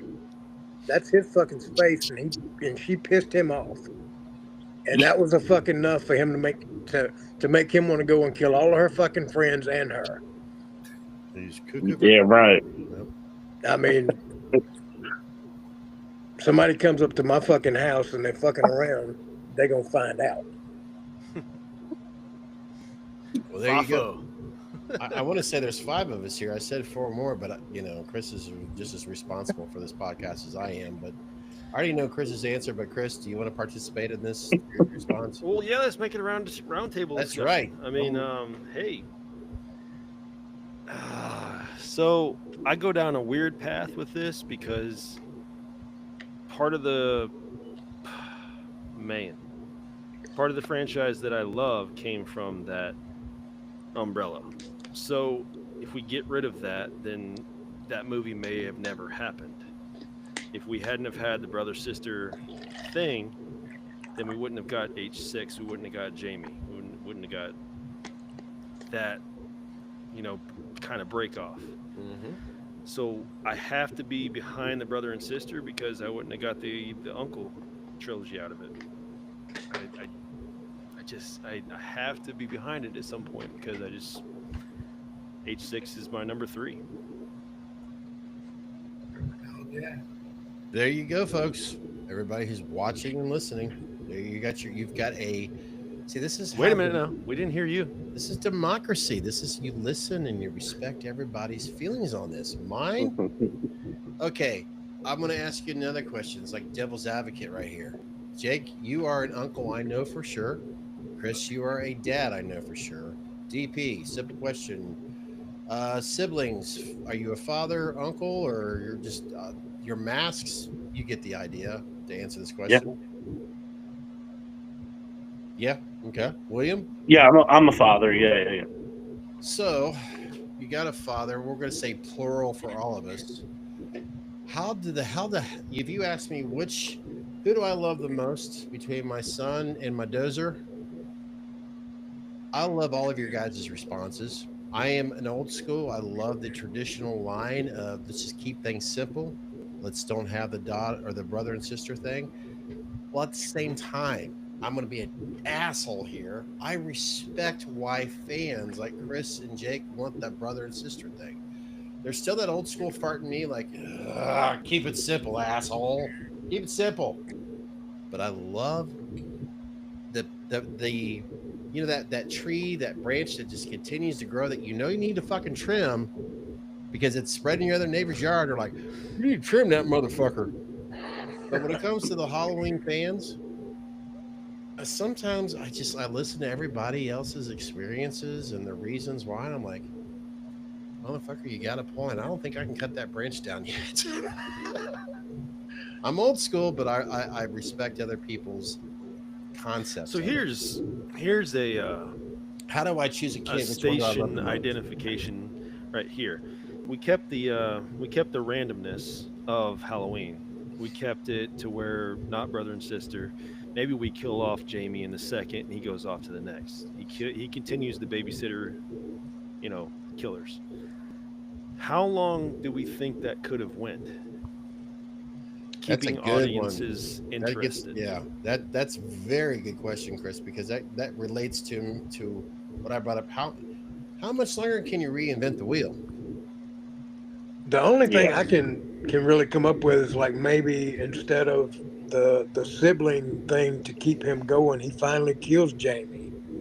But then there's Loomis, and then maybe people that are colleagues of Loomis, that also try to kill this man. I'm wrong. You guys have convinced me I'm wrong. We need another Halloween. The Loomis dichotomy. You think? Man, I love Loomis. I love that. Yeah. That I would tug love to have that back. I would love to have a Dr. Loomis more involved. If we do. See, I wasn't even on the Loomis train right now. I was on the Michael and Laurie train. Loomis, that throws a whole other wrench into it. That fucks things. My original concept is I don't want because like William, you brought, I want the crazy train. I want the fucking, I don't know who the fuck you are. I want the mystery. I want the shape. I want the boogeyman. I love that more than anything else. But when I take it from Chris's perspective, who I've gotten to know more obviously through the years, where we go to the thorn, the concept of Jamie and all that. I get that. I understand the importance of damn it. Why did I have to ask that question? I'll just go take a piss and have Chris ask the next one. You guys can fill me in. Okay, bye. It's a lot, man. It's a lot, but yes, I do. Oh man, the Loomis and the Michael. It'll stand the test of time. You're right about that. Oh, absolutely. I think that the reason behind why I think that or like the brother and sister thing kind of didn't work for me in a sense, where I wish they would have just kept that away, was the simple fact that it gave the shape the mysterious, just like, who in the flying fuck is this dude? First off, and I mean, when you look, I mean, I've seen John Carpenter's documentaries, all the documentaries where they talk about, the filming of Halloween 1 and everything, where they talk about, they weren't planning on making a Halloween 2. And the scariness, behind the first one, what made it so scary was just the simple fact of, like, what the fuck was this guy? Who was he? He's, from all of the Dr. Loomis quotes, he's just purely, simply evil. He's not a man, and all this craziness. It's just, that's what made that one so amazing. And then, come on to number 2 and everything like that. It's just, that's Laurie, that's Laurie's brother, or whatever. It's just like, okay, it's like, I get it. It's scary because we start to get into like the butterfly effect. Like, yeah, in a sense, yeah, if you pull out one effect of it, That's we perfect. essentially won't end up with where we are now. And So what if you have, obviously Laurie wasn't in 3. If they could have brought Laurie back in 4 with a smaller child, Loomis is still there. So you could try to kill Laurie off then, start focusing on the kid while still focusing on Loomis. You know what I mean? Like, he just wants to kill the entire Jamie fucking existence. Bloodline. Yeah. That's very interesting. I've never heard that. That's okay. Let's put aside because I want to separate Jamie Lee Curtis from Laurie Strode, and you know what I mean? Because we have to make this. Let's face it, it's a fictional thing, but that's very interesting. I've never thought of it. Right. That way. Yeah. If we had Laurie Strode that revisited, wow, holy shit! Because part 4 came out in what, 88? I still say bring back Rachel. Oh yeah, she got stabbed in the shoulder. Oh shit! Bring back I Rachel. forgot about Rachel. Rachel, yeah. God damn it! Yep. She could See, be this a is why we babysitter. love Halloween, folks. This is the shit we get into. She could have been Oh, Laurie's yeah. kid's babysitter. Like, I'm sure that okay, I know for a fact, we've already mentioned it earlier. Is this what you go through with the Friday the 13th franchise? I mean, is this the That's a good question. the universe, the what if scenario? I mean, they did it with Friday in part 5. That fucking Jason wasn't in that movie. It was fucking Roy. okay, and Jake, you've recently in the real world, you got the autograph and all that. Come on, Jake, shut the fuck up. Tell us a little bit more about Friday the 13th. I'm teasing you, Jake. You know it's with love, brother. Technically, yeah, it was a fake Jason, but come on screen, it was Jason. He was killing them. So I appreciated it for what it was, just like I appreciate Halloween 3 for what it was, but it still wasn't fucking Michael Myers, and that certainly wasn't Jason. Tom Morgan didn't come back to fucking try to kill him. And this is why ends didn't work. Technically That speaking, the junkyard scene, the best scene in probably the whole movie wasn't even fucking Michael. God damn it! What the fuck are you doing? Yeah, that was crazy. Yeah, like I commented earlier, talking about the one radio station scene where it wasn't even Michael, it was Corey that was walking around, and it gave me those H2 vibes, which I appreciated. And technically, the guy in the middle, if it's not him, it's not the shape. But that's Nick Castle. Yeah, technically. And see, the whole Corey dynamic, that's why I brought up the Allison being pregnant. I don't get to do that too much. yeah, that would be kind of wild. Let's see here. All right. Okay. It's fucked. I want to know your guys' thoughts. Well, let's go to the Thorn, since we're all here right now. Since we're on that carpet ride, let's give some respect to the Thorn, the 4, 5, and 6. Am I correct with that, guys? 4, 5, and 6. Oh yeah. Yeah. Yep. Yeah. All right. Man in Black, really. I'm going to start with Chris. What would you have done if you take 4, 5, and 6? If you had creative control, what would you do with 4, 5, and 6?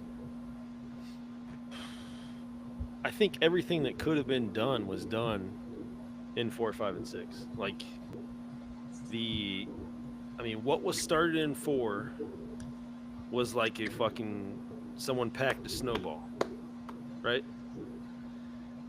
5 was let's fucking roll this snowball down a fucking hill. Let's add even more fucking questions to it. What the fuck is this guy in black doing? What's going on here? Why all these mysteries? The guy in black. And then you have the amalgamation of 4 and 5, and you have 6 with all these fucking questions, and it's like, how do I answer all these fucking questions? That's the problem that Daniel Perkins ran into. Like, he was like, how do I do this? Like, who the fuck tattooed Michael? Let's bring the guy in black to me. Okay.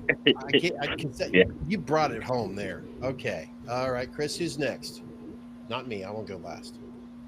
Wait, what do you mean? With this 4, 5, and 6. Oh, I hadn't even finished yet. Like, that's 6 good. I interrupt Chris. 6 is this snowball fucking rolling down the hill and like crashing into the Grinch village. Like, it was such a mess. But we love that movie because of all the lore behind it and everything that was behind it. All the shit that had to like come together in order to make this movie that we love. Like, and the mask it was a fucking mess. But yes, Michael was on point. Michael was probably the scariest he's been in so many years, and we loved him for it. And we loved all the shit that was basically that movie was like fucking Rocky. That movie should never have went to the theaters, but it did. And Which one? 6. Okay. That movie had so many problems, it probably should have never been made. But it went to the theaters, and it made a draw with Apollo Creed, is what it did. it had probably the best soundtrack, though. But I'm sorry, it's got that grunge era. Sorry. Yeah, I got that music for some reason in my brain. There's so much fucking atmosphere behind that movie. I could put that movie on, and it immediately snaps me right back into Halloween. Bro, if I'd known all they had to do, to fucking change the mask was get in the fucking river with it. Because you remember how it changed? That was the beginning of 5, correct? Or the beginning of 6? Yeah. So it fall in the fucking river or whatever, and then the fucking mask is different. It's different. Is that 5? You're right about that. It does change. It goes because you have the emphasis, because we go from 78, obviously, as we all know, 81, same mask, and then all of a sudden we got 10 years like, what the fuck's going on? 88, we got this 18-year-old kid right here is all excited of going to the mall. Folks, there used to be called a mall where we'd go shopping for shit, okay? So I'd go there to watch a movie too, and then it's just Halloween 4, and I'm sitting in the seat, and they show Michael Myers for the first time. That ain't fucking Michael Myers, because that mask was Michael Myers. Now we're getting into the cover. The cover problem now. That poster fucking. That suckered us in with that poster reminds me of some bullshit that you get from some. Wait a minute. I remember back in the day when you get fucking porn from VHS. The chick that's on the thing, it ain't the same thing. No, it was fucking Timu Myers. So I want to get to H2O real quick, because let's face it, we all know. All right, make up your fucking mind. Which mask is Michael wearing? Because in the beginning he was wearing an H6. H6, and then the CGI, and then we finally got an actual. I think we have to go with the punk rock Michael. Like, to me, that's my H2O. I get it. But yeah, I'm sorry. You brought up the 4 to 5. It's like, come on. I think it's because we have personally have messed around with rehaul or overhaul, and we know damn good and well when you're trying to strip that original Tots paint, it's not all of a sudden going to go from, wait a minute, this mask looks different now, like they do in the movies. So, I think it's amazing how I think it's amazing how these studios they really don't understand the fandom. They don't understand that we have such attention to detail when it comes to this movie, and they're just. I mean, we're talking about was it Halloween 4 when Loomis was in the school and Myers pops out and he's wearing the pink mask, or it was the flesh tone, it was the Kirk or whatever, that with the blonde hair and everything. Oh, the excuse was, our guys were just tired, we were shooting late at night and shit. What? Yeah, just don't fucking shoot that scene. Wait till the next fucking day. Get it right. And for all of you, 30-second, phone users, that's basically CGI. That was the original CGI image. Yeah. So, it just blows me away how they just don't seem to understand that how important all of the little things are to us. Which, to give credit to David Gordon Green and Halloween Kills and everybody else that was responsible for producing Kills, at least they gave respect to us OG fans when they did the flashback scenes. Because I think everybody who I've spoken to, in fact, what are your guys' thoughts on Chris flashback? Chris Nelson is who made those last 3 films. There you go. Worth watching. Oh God, yes. Because of the fucking mask.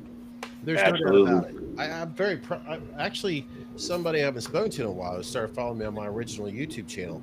Behind my I got an autographed signature, from the 2018, and I'm proud as fuck to have that because he did a phenomenal job. I mean, I think back to in Kills, where he has to let's bring the realism. Like we always give Dick Warlock, and I always will. The fact that he had to walk.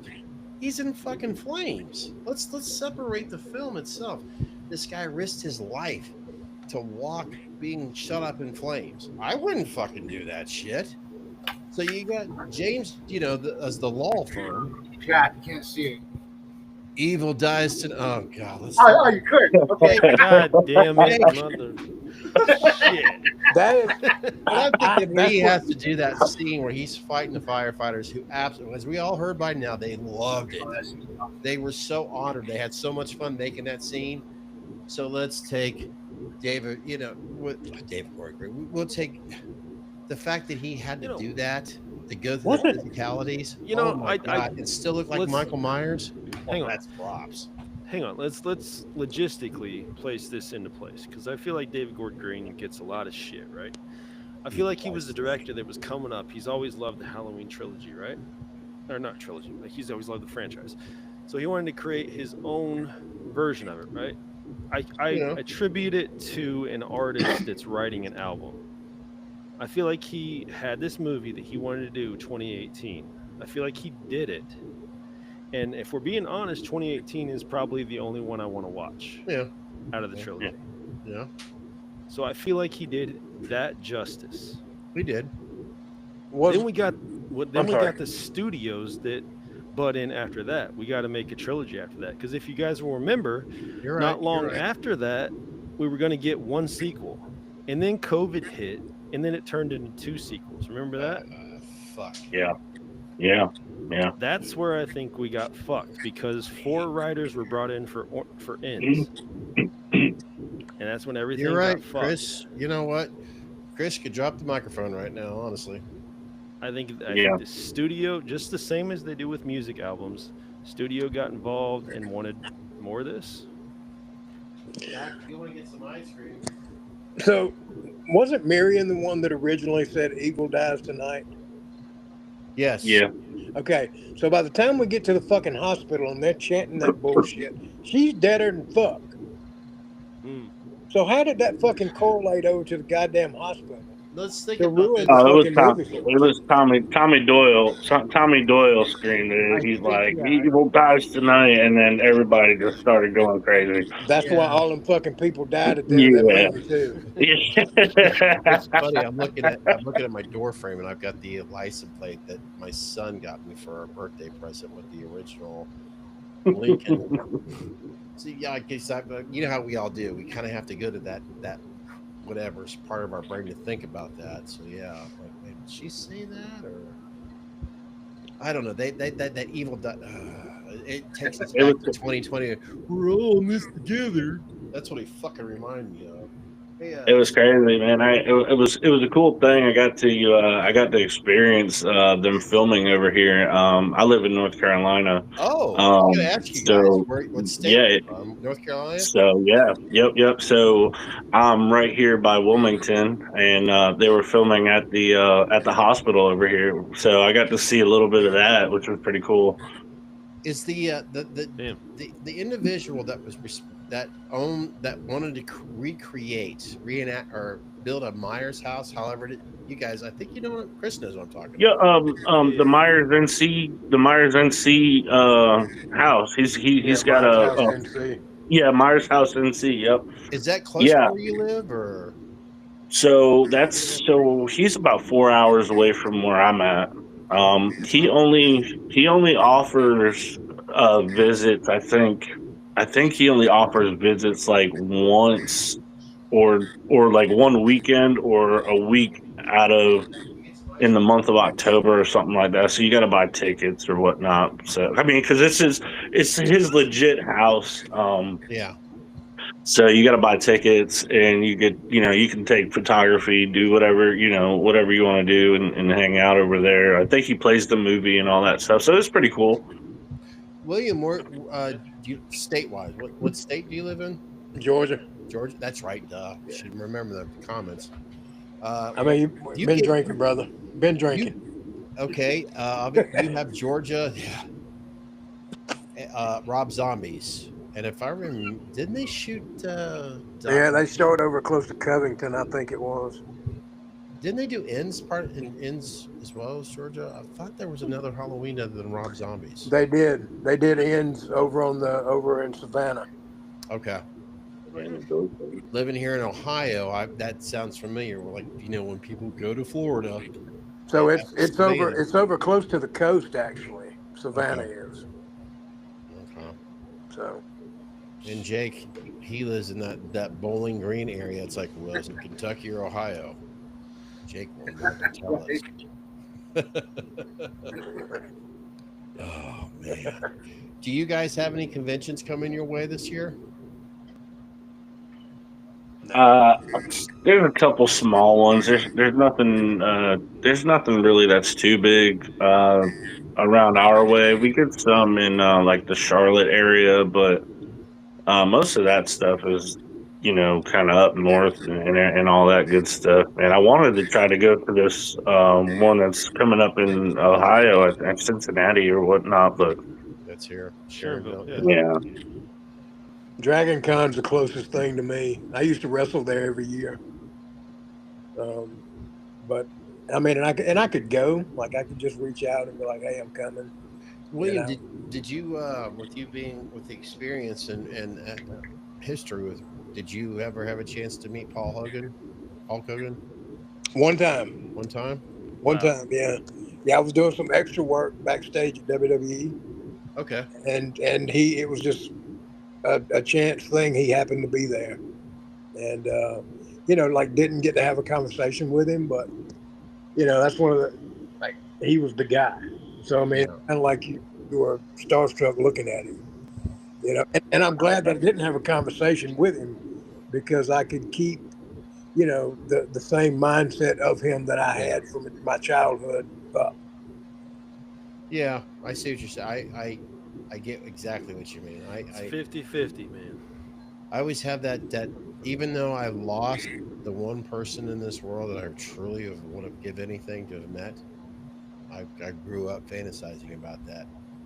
And I still tell myself, regardless whether they're here with us on Earth or not, I tell myself, well, maybe it's a good thing that you haven't met, But then I always, throughout the history of following this person, there is a 95% chance that if I would have met him, of course, I would have been like, but there's that other chance where everything that I've heard, he probably would have had a broken heart and gave me a hug and told me it was okay. But that 5% chance that I would have caught him on a day where I know where I'm 95% on the day, you know, through the workday, don't fuck with me. Don't come near me. That's where I fear that's the person I would have met. Now, who was this person? Or am I digging too deep by asking who this person was? Oh, Eddie. I mean, look, listen. Grover. No. Eddie Van Halen. Gotcha. They say don't meet your heroes, right? Yeah. They say just don't do it. But if you take that chance, man, and they turn out to be everything you've ever hoped for, God, it just sends you over the moon. Actually, it's Jake. It's Jake that I'm looking for in a meeting. I'm gonna hit Jake piss drunk. That's our goal. We're gonna go get Jake here in about a month. We're gonna go pick his ass up, bring him down to the southern part of Ohio, and introduce him to the Horror Hound weekend. But before then, as Chris very well stated, Jake is going to get so fucked up. He's going to have photos. Look for those photos where he's going to be standing next to Dick Warlock like this. Oh, we're gonna live stream it. We're gonna do the whole thing. It's gonna be, oh yeah, That's so cool. Wow. through the ringer. Well, as I look at the clock right here, trying to be that responsible dickhead, I just want to make it very clear before we do send this off, because I know Jake has school tomorrow. He's going to save the planet. William. On a Sunday, huh? Yeah, it's Sunday night. I know. Is there anything while you're here on this live stream where there's that 13.1%? In other words, the 5 of us watch this again. Is there anything that you would like to share with the world while you're here with us? You know, like whatever the hell you want to say. I don't give a shit. If you now have that podium to say, all right, my name is William, and this is what I think, and you follow me on this social media platform. No, I mean, my Instagram handle's iceberg_EST_1998. Twitter or X is NWA, all capital letters, iceberg, capital I. And then I've got Facebook, so that's Edward Chastain. So now you have my whole government ass name. I mean, I don't look. You listen. Hey, come steal my William, social. Yes, sir. What? Yeah, I was just about to ask you, what's your social security number? Yeah. I'll shoot you a message on IG, bro. Last 4 of your credit, please.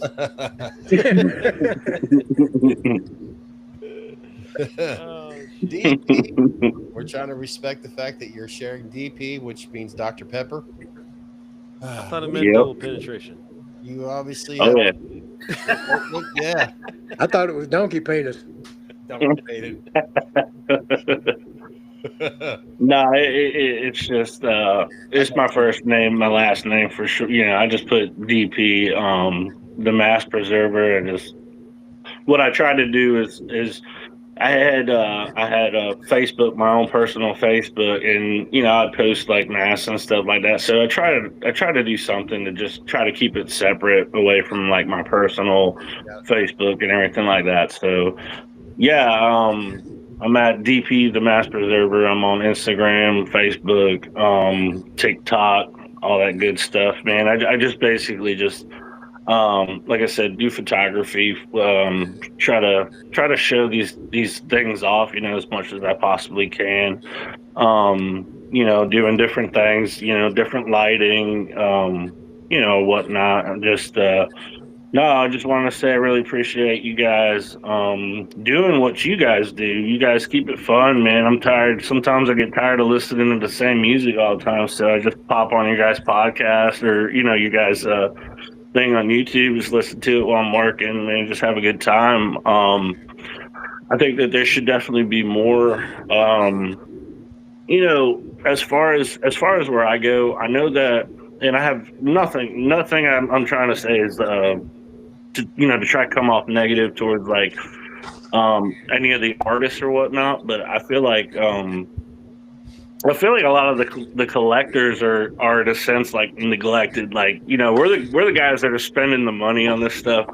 So what I wanted to try to do was to try to reach out to more of the collectors and just talk to them, about how they got into the hobby and what they have, to show off. I mean, it's one of those things. I don't know. It's just I appreciate it, and I think you guys have a killer collection, you guys selves, and like I said, I appreciate you guys having me on and chatting. So, with all due respect to everyone on here, that's Chris. I try my best because you guys know as well as I do. I tend to stumble over Chris's, and he's so much better articulating his thoughts. What DP, and no disrespect when it comes to I want to get to the whole mass collectors thing. Chris, what are your thoughts on what he just shared there? Oh, buddy.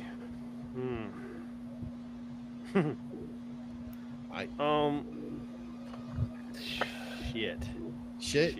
Chris is good at marathons. He paces himself, and then all of a sudden, boom, he hits you hard with a really good ending. So you're right about that. There's a disconnect, I feel.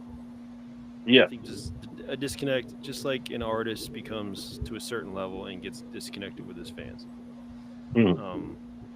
It's like, music, it's like anything else. But just like you said, the collectors are the people that like put you there. I mean, yeah. You vote with your dollars, right? Yeah. If you don't like it, you don't buy it. If you like it, you buy it. So the cockiness can come into play. That's the reason I love certain guys. I mean, obviously having a personal like situation with certain artists, but that's only because I felt like those guys were real, human beings.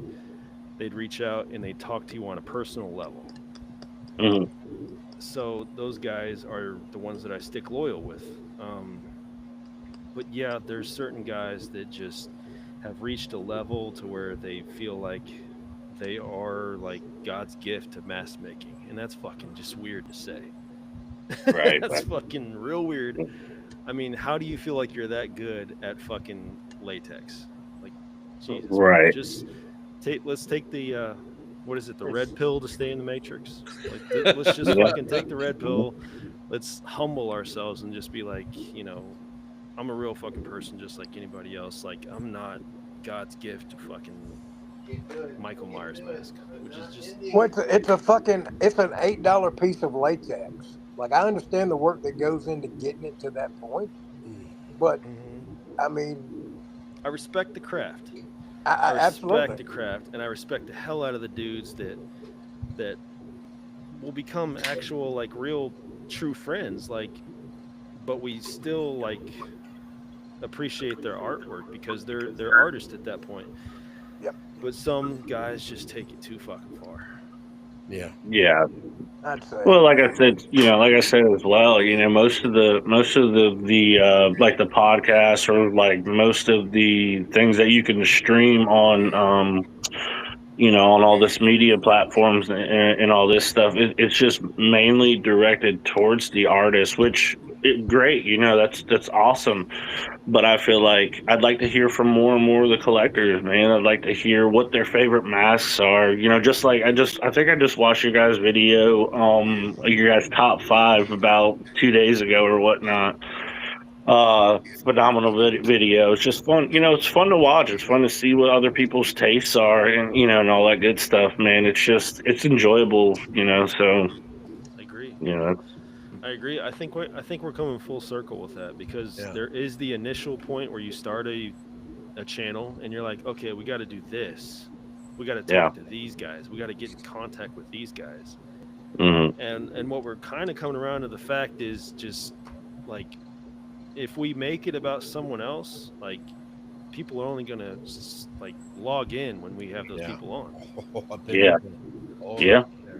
Yeah. There's so many talented people out there, man, Yeah. that could come into the space and show off their work, or just don't be a fucking dick, dude. Come in and fucking talk. Like, you'd be Wow. amazed at how many more people would appreciate and maybe buy your fucking work.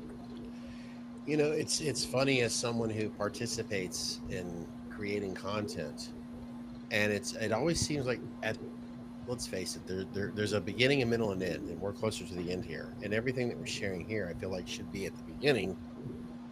When it comes to the collector, funny how that happens. when it comes to the Meyer Mask community and all that, and we're speaking for the collectors right now. As I'm thinking of the collector, and I don't want to pay any disrespect for the artists out there that bust their ass off, that try to do everything they can. Some of them get a bad rep, some of them get a great rep. I mean, that's just the world we live in. But I want to, and I believe that's what Chris and I, in fact, I always try my best not to put words in Chris's mouth because he's right here. But I feel like that's where our initiation was in the beginning. We want to get the perspective from the collectors. We love our artists. Yeah. It's very clear that we're a fan of Chris Morgan's here. Okay, let's put Chris Morgan. Oh. He's good. He's good. Okay, he's on his pedestal. He's got credibility. He's credibility. Let's take Morgan. We'll put him over. He's having a beer with us right now in spirit. But there's others out there that they think that, you know what, I shouldn't speak for them right now. So let's get back to, like you said, the collectors. Mm-hmm. And I'm always thinking of those guys out there when I started doing those tutorials, and I'd have people contact me, and I try to coach them and lead them. You can do it yourself. Dude, it is hard to navigate. If you're just getting into it, it is hard to navigate, like who to buy from where. It's so convoluted and so clustered. Yeah. And then you have the fact of like, okay, I can't really afford that. I'm going way back to where I started collecting. Like, okay, I can't really afford that right now. You know, I'm trying to feed my family. I can't really do that right now. There's so many safeguarded secrets that it's kind of like, it's really hard to get to the point where you can figure out even how to do overhauls and this, that, and the other. Hair secrets, what colors they're using, who they're buying from, how to do washes, how to strip the paint, how to this, that, and the other. It's so messy that I wish it would just be cleared up, because there's people out there that are true fans, and we don't want to turn them off to it just because we want to safeguard the secrets so you can make money off of it. That seems wrong. Right. Yeah. Is that to basically feather off exactly what Chris, that's kind of what we hope to eventually do here on Meet Us in the Man Cave. It sounds like get persecuted, but yeah. That sounds in spirits. It sounds in spirits. That's why we decided we gotta have our music and stuff over there, because you could probably clear much till there ain't enough room, which I'm okay with that problem. So hopefully, when Chris and I do dabble in taking these damn latex masks, because I'm sure if you have watched, if you haven't heard that part, we want to just show you transparency there. This is how we're taking this damn latex mask, and this is how we're doing it. There's no secrets, but yet we don't want to take a thing away, because we're not mask makers. We're not artists. Yeah. It's not going to be a NAG. Yeah, definitely. It's NAG. It's not going to be a WMP. It's not going to be none of those guys. It's not going to be. Sorry, Terry. It's CGP. It's not going to be any of that stuff. It's just going to be us. Yeah. It's just, hey, man, you got $50 in a weekend. Maybe you can have a cool mask coming up this Halloween. And we hopefully inspire you to, like, I could do that too. I mean, I'm going to try the airbrush thing again, but I also do the thing where just you guys have done it too. And William, DP, I believe make it your own. I thought of music. I thought of my hero. I thought of the legendary, iconic Eddie Van Halen Frankenstein. That guitar that is you're not seeing it right now. You kind of see it down there, but I have that guitar was, as even Michael Anthony said, he didn't give a shit about how it looked. He just wanted to make it look like he was more concerned about tone. There was something that Eddie was hearing. There was something that he was trying so hard to figure out how to take this damn guitar that he could not afford. In fact, Dave, I heard Michael Anthony say he took his very expensive, what today's standards, Les Paul Gibson, and Eddie just basically ripped it apart because he didn't like how it sounded. And it's like he made it his own. That's what I fucking love. And that's when I see other artists, other independent people out there just making it their own. It's like they're basically telling the man, this is mine and I think it's gorgeous. If you like it, that's great. If not, oh well. That's what I'm starting to see, in all honesty, more independent, even guys that are probably younger than my son that are doing this. And they're kind of like, look at what I'm doing. Some people are giving shit. At the same time, I'm going like, well, you're on to something, Tiger. Keep it up. Oh yeah, absolutely. I mean, I've got a few masks in my collection here that are from artists that are unknown, and I tell you, they're up there with the best. I mean, you know, but as far as the whole Myers, thing, you know, it's just, I've noticed there's just kind of been a little bit like a little bit of a decline just on like excitement. Just haven't seen many new things coming out. It's been kind of quiet, and I'm kind of thankful in a sense, because I mean it brought me to you guys. I found you guys because I'm like, man, let me see if there's anybody else that's doing anything out here with, you know, for the Myers community and all that. And sure enough, found you guys, and you know, it's just keeping it alive, you know. Evil never dies, you know, kind of a thing. Yeah, I don't want to sound corny, but I've said so many times, dude. I mean, some of the best people like that I actually talk to on a daily basis.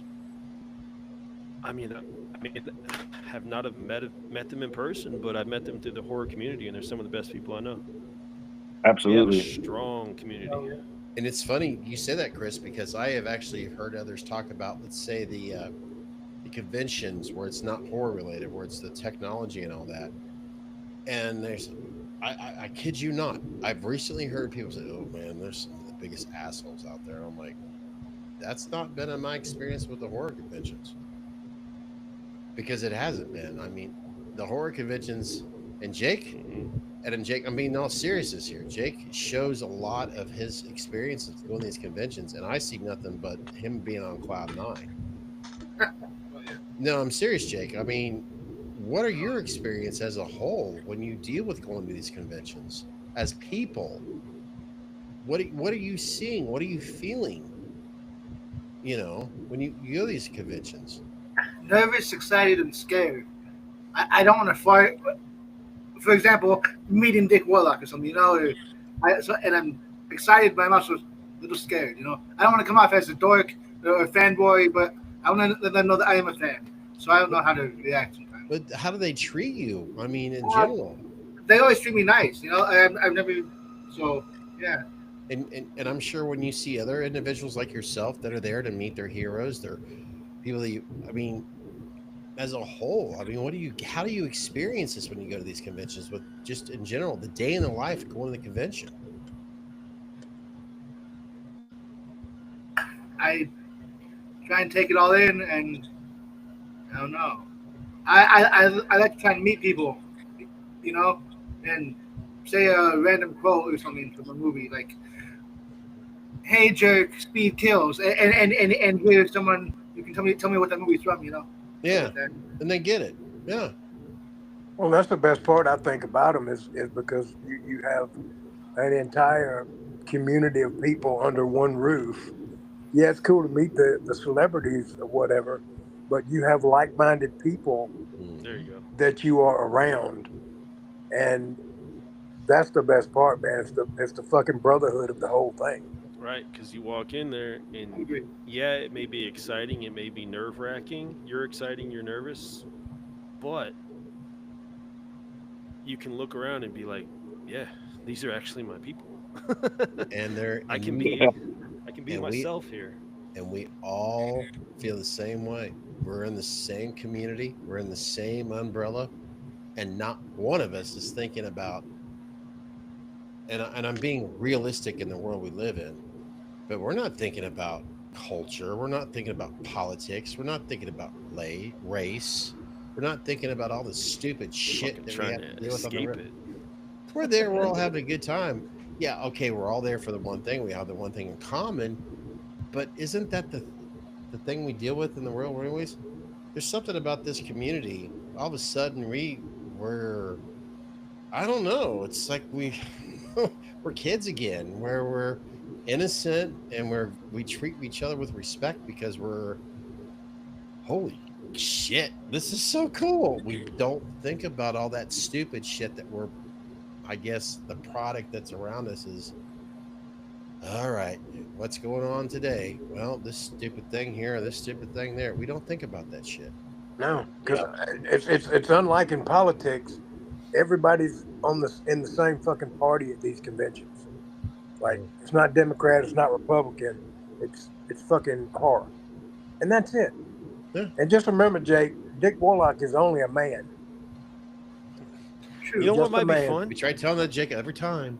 You know what might be fun? Let's create a political party for each horror movie icon. Michael will be the Republicans. Yeah, there you go. There's a good podcast. Who is red and who is blue when it comes to Michael Myers? I'm gonna tell you right now, that one guy wearing the white mask, he's independent. You know, white, get it? Yeah, we can keep the parties out of it. I'd probably piss a lot of Thank people you. off. So much. Because let's face it, those parties, they like to speed, right? They like to speed, they like to rush things. And what did we learn in the first one? 1, 2, 3, and this is where you say speed kills. 1, 2, 3. That's Jake's. That's Well, I'm not trying to be an asshole here. I'm just trying to be realistic as speed kills. I'm looking at the time here. I know 3 of us. Well, let's see, technically 4 of us. Actually, we're all in the same damn time zone. North Carolina, Georgia, Ohio. We're all on the East Coast. But realistically, I just want to be respectful and say, look, we've been on here for 2.5 hours plus. I want to thank all of you for joining Chris and I here, meeting us here in the man cave. Yo, thanks for coming on, guys. Thank you guys for having us, man. Yeah, appreciate y'all. That shit was fun. I know we're definitely looking forward to more topics like this. It's related to the Halloween franchise, the community, the brotherhood. And by all means, please, if you have any ideas, whether it's William, DP, anyone that's watching right now, we're not being lazy here, but Chris and I are always starving for your attention because that's what we are. We're attention seekers. If you want to have any other This sounds so involvement bad. into what we do here at Mesa Man Cave, that's what the comments section's for. That's what the email's for. This is where you go say, hey, Chris, tell Scott to shut the fuck up more because I need to hear what you're saying. Then say it in there. I'll shut up more. Oh, I thought you wanted me to tell you something else. Would you hit that fucking button, please? All God right. damn And it. that being said, because he's the boss, take good care of yourself. And remember, I don't know. Speed kills.